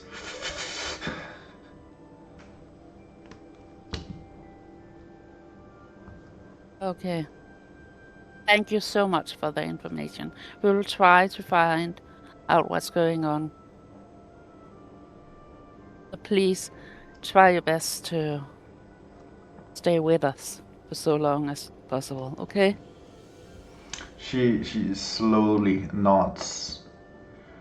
But you do get a sense like this might be the very last time you see her. Definitely. Like the Are we ready, blue guys? of her veins is like creeping all the way up her neck and like all the way up to her eyes, kind of like she the white of her eyes is more like a light blue teal kind of color. She's cold. She's on death door. She's on death's door, yeah. Can I try and give her some bit of holy water? Do you have holy water? Yeah, I have holy water. Alright, and try to give her some holy water. What does holy water do? It's really good against the undead and stuff, but target one creature you can see. Oh, so it deals radiant damage to a fiend or an undead. yeah. But I think since this is blessed water, if it has any effect on her, other than I don't know what kind of healing those cleric has done to her, so I want to see if holy water might work. Yeah, okay. That's fine. So you give her the holy water? Yeah. She takes it like kind of not sure if she should trust you, should taste it or what. But after like a few seconds deliberation, she just uncorks it and just gulps it down like one big gulp, kind of like, and you see like these big strings of like her veins just It's like they go back 1 centimeter. So you might have given her an extra day or something. Okay. Yeah, But she that's is good. still cold. But she does seem Yeah. to ease up a little bit, and her shivering does subside a little bit. Then I say to the group that we might want to look up those clerics later after we have gone to the cave to find her sister. Yeah. Maybe we should go for the clerics first, since we don't know how big the cave is. Oh, that's true. We can. Yeah, that's smart. That is smart. So where are you going? To visit the two town clerics. Oh, Moradin and... give me a second, I have some notes here. So many names to keep track of. I'm doing my best, okay? And Moradin and Coralon. Yeah. Okay. Fair enough. So we leave the house Yeah. and goes and finds the clerics. All right. You head back into to the town, and are you just stopping random people, asking them where you can find these clerics, or what? I try to see if maybe see a holy building of some sort, place of Church. worship. There doesn't seem to be any churches or anything like that in this small town. Okay. Then we will stop strangers in the street. Right. I go up to the almond guy and ask him. Ah, my favorite customer. Could I interest you in some more almonds? Yes, please. But do you also know where these two clerics are? He hands you a bag of almond. Do you hand him some gold, some copper? Yes, I'll give him 10 copper. All right. How much do you hand him? The 10 copper for the bag. Okay, just the 10. The almonds. You're not trying to bribe him. Okay. No. Fair enough. He just like smiles, puts his hand on your shoulder, and goes like, Mara and Carlin, they're round. Like usually they hang around Elro, unless there's something they have to check up on. They go on a lot of house visits, take care of us all. So they can be difficult to track down. But I would probably ask Elro if anyone he should know. Elro, isn't he the dead guy? No, Elro. No, he's the elder. Yeah, he's the elder. The town. The town elder, the village leader is Elro. The dead Then guy go was find him. Ergon. Okay. Okay. Then let's go find Elro. Okay, so you march back towards like the start of the town where you last saw Elro, and you see that the cart where the barmaid had driven you all the way here is gone. Clearly, she is done with her trade and whatever, and has left town again. You see Elro still standing in. He hasn't moved too far, and like talking with the citizens. It seems like people are almost lining up to kind of get to talk to him about the current situation. Raise his voice. Elro, please. I'm sorry to disturb, but do you have a moment? He looks at you and goes like, "Sure, what can I do for you?" The clerics in this town. Ah, you must mean Moradin and Coralin. Yeah. Yeah, what about them? Do you know where they are? We need to talk to them about the condition of Blue. Well, sure. Coralin is Moradin is right over there. I don't know where Coralin is. I think he is visiting various homes. They have like a list of people who need their aid. But That's fine. We just need to talk to one of them. oh, okay. Well, Moradin is right over there. Goes over. Okay. You go over and you see like Moradin is an elder gentleman. He has kind of like, you know, the monks has lost their hair right here, you know, like he has the full moon. Short, white hair. He's wearing a brown robe. Looks to be an elder gentleman. But he is, you see him put his hands on a small child who has a scrape. And the scrape just disappears. The child gets up and runs away. He gets up again and looks at you. Hello there. Hello, the good king. What? My name is Moradin. Can I help you? I'm sorry, Father, for disturbing. We have just been to visit the poor woman contracted with the blue veins. Oh, a woman infected by it. Yes, Tolgi. Oh, is Tolgi also affected? Oh, that is troubling to hear indeed. Didn't you know she was infected? She has not come to me to talk about it. Maybe your partner has been to her? She said she had been seen by 2 clerics.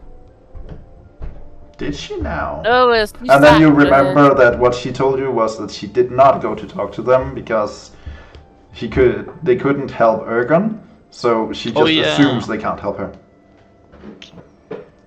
Sadly, she thought you guys couldn't help her because you couldn't help Ergen. Well, we tried everything we could with Ergon, but unfortunately none of our normal means seem to have any effect against this ailment. Well, luckily, our amazing cleric here goes over and puts a hand on Bohan's shoulder. Tried something unorthodox. Oh? It seemed to help a little. Well, please, do tell. I had a potion of holy water in my backpack, and yes. Holy water. Yes, so I thought maybe this water may give her a chance if your magic can heal her. We did try holy water, and it did seem to lessen the condition, but the condition is faster than we can produce holy water. We can use it to keep it at bay, but it does not seem to cure the ailment. How much holy water do you have? We have nothing left. But can you create more holy water? We can, but creating holy water is not an easy process. It takes time. Right, because even if it doesn't stop the affliction, maybe you should make so that people can just sit in holy water, or like a tub of holy water, just to keep it in check, in line of more, or give them daily dosages. We tried rubbing holy water on the afflicted skin. It did not seem to have any effect unless Ergon drank the holy water, and even then it did not seem to help much, and over time the effects of the holy water lessened. Oh, okay. What we would really like from you guys, Yes? beg you to try, is if you after giving Fergan the holy water we had, we gave her probably a day more. So that seems right. The first time we get Ergon the holy water, he did seem to get better for a little bit. But the next time we gave him, it was much less effect. Well, just in that case, if you see anybody with blue veins, please make some holy water for them. We And also, please, if you can, keep an eye on Bergen while we are going to investigate this, so we don't lose too many lives. keep an eye on who?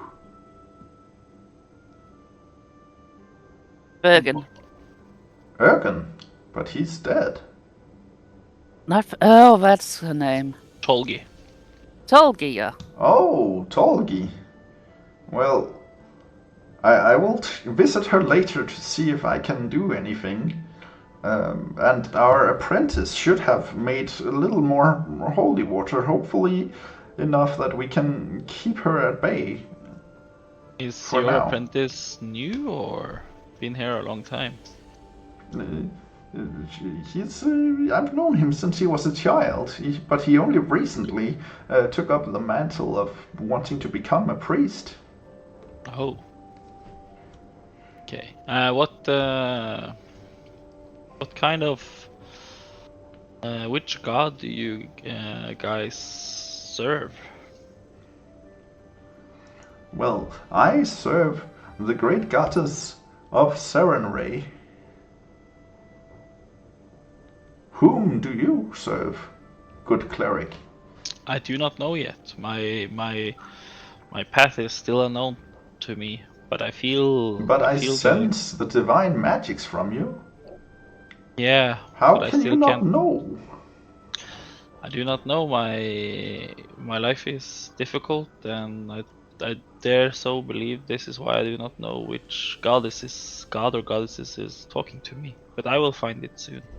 That seems very curious to me. He holds his hand up in front of your face. You see like a small glow of light from his hand.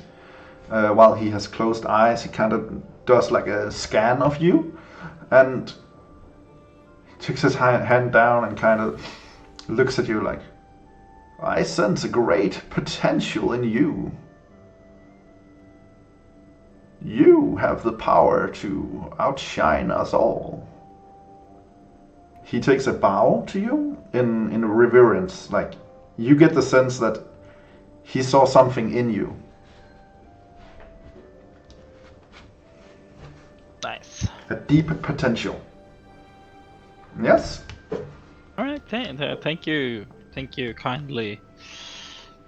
I will have these words to my heart. All right. He bows and goes back to the crowd to kind of see what else he can do to help people in this time of need. You see that people are on edge. There's a lot of fear in people's eyes, and you get the sense that as a man of the cloth, he is more busy now than he has been in a long time.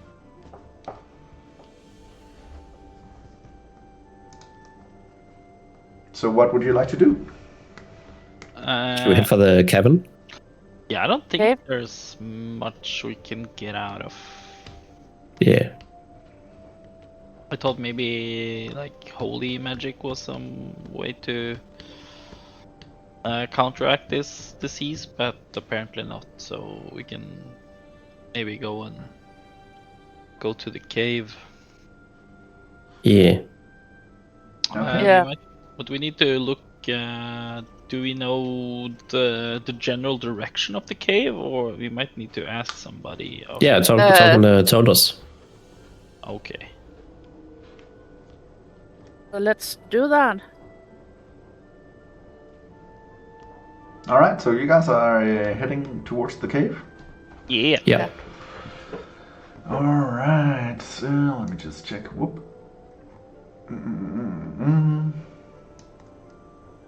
Next time on. Mm-hmm. Bum bum bum bum bum. But Nip, Hmm? I Was think it's time. It's time. To stop for today. Stop for today. All right, we will stop for today We then. have played almost 4 hours, so Okay. But next time, Unfrozen. On Frozen. All right. I'd like to play more, but Yeah, it's fine. It's fine. Yeah, I it's really good. need a nap. You really need a nap. All right, that's fair enough. Okay. I'm sitting here yawning for the last hour. Oh, fair enough. Well, then we will stop for today. And we got pretty far. You guys did very well against the goblin fight. That was interesting. That also took a long time, that goblin fight, but it was interesting. The goblin fight was fun. Yes, it was quite fun, and it is quite interesting to see what you guys do, and like Mausu just tossing goblins at each other and stuff. It's a good amount of fun. But Marzo, is this the first time you played D&D? It is. You, I'm just like sitting here learning from you two, like role playing also. you've been doing quite good. Thank you. Yeah, it's pretty good. The only D&D I've tried is like a little bit from Baldur's Gate, but like that's very little. Yeah. All right.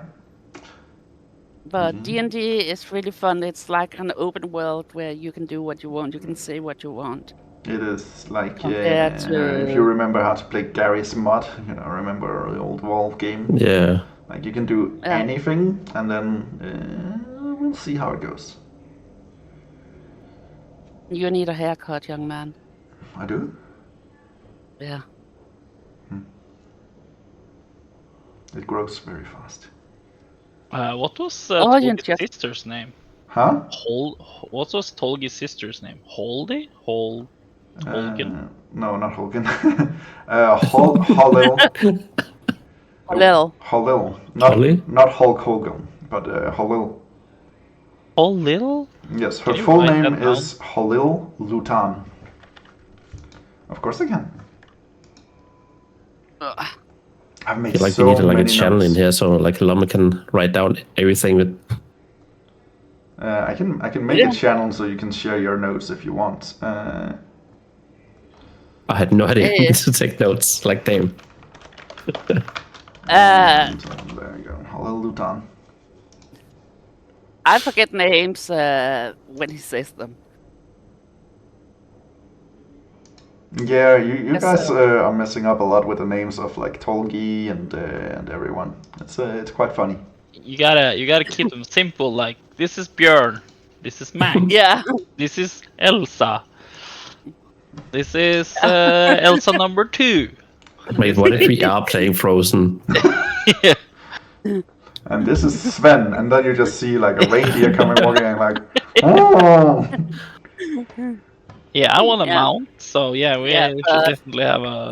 game Normally, I'm really good at remembering press points and stuff like that, but names, I can't.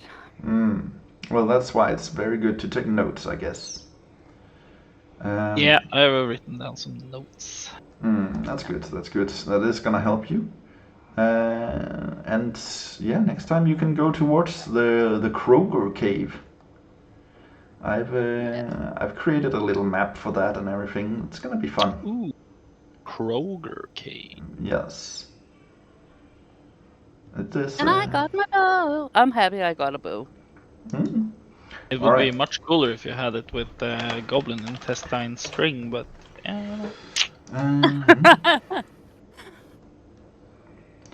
Yeah, but I'm fine without. and, Just look at my pretty boy. He doesn't need goblin intestines. And this picture is for you, Mausu. Your bag of holding that you have around you. Okay. It should have. But it's a really cool thing you have gotten there. Yeah, I didn't want to slow down the game by worrying by how much can you carry and stuff like that. So I figured if Merdin just gives you a bag of holding pretty much instantly, then all that, which how much does that weigh, how much does that weigh, and stuff like that is kind of taken off. So now it's just more like there's no way you can carry that, or sure, why not? So Yeah, it doesn't make it easier to keep track of, and then we don't have to waste a lot of time on that. Honestly, I just made a first channel time- for you, for us. Yeah. If that's D&D okay. no for players. Yeah. Huh?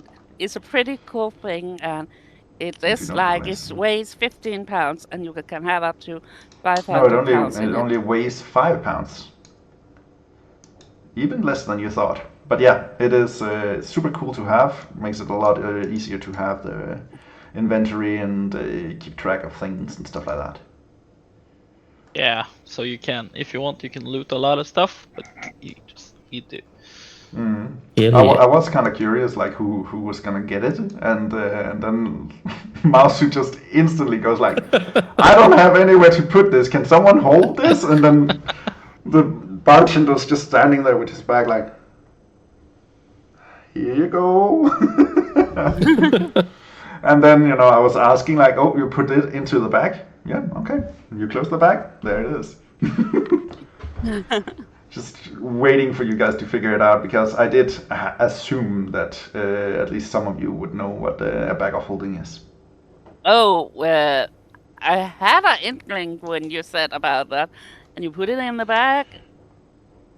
I was like, it's some kind of magic bag he's giving him.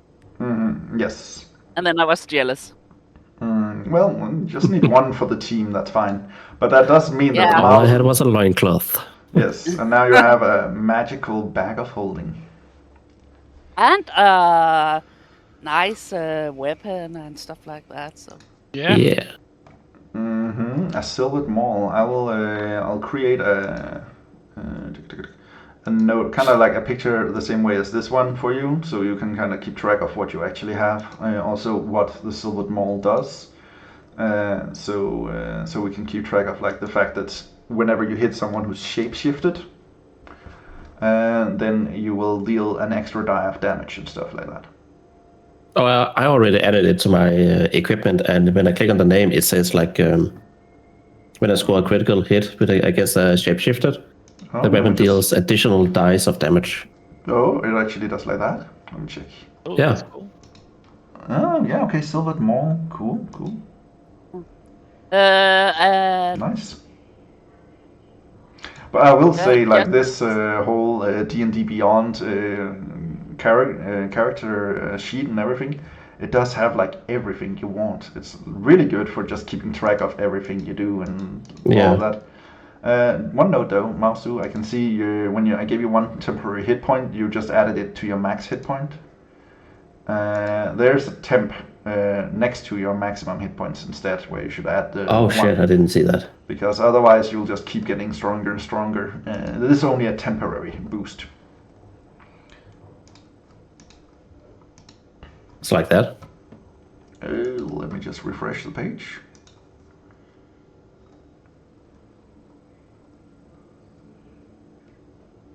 Yes, that looks better. All right. yes, more damage. How many daggers do I actually have? 1, 2, 3, 4. Yeah, 4 days. Nice. Yeah. If there's a belt in Pathfinders, there's a belt that allows you to equip up to like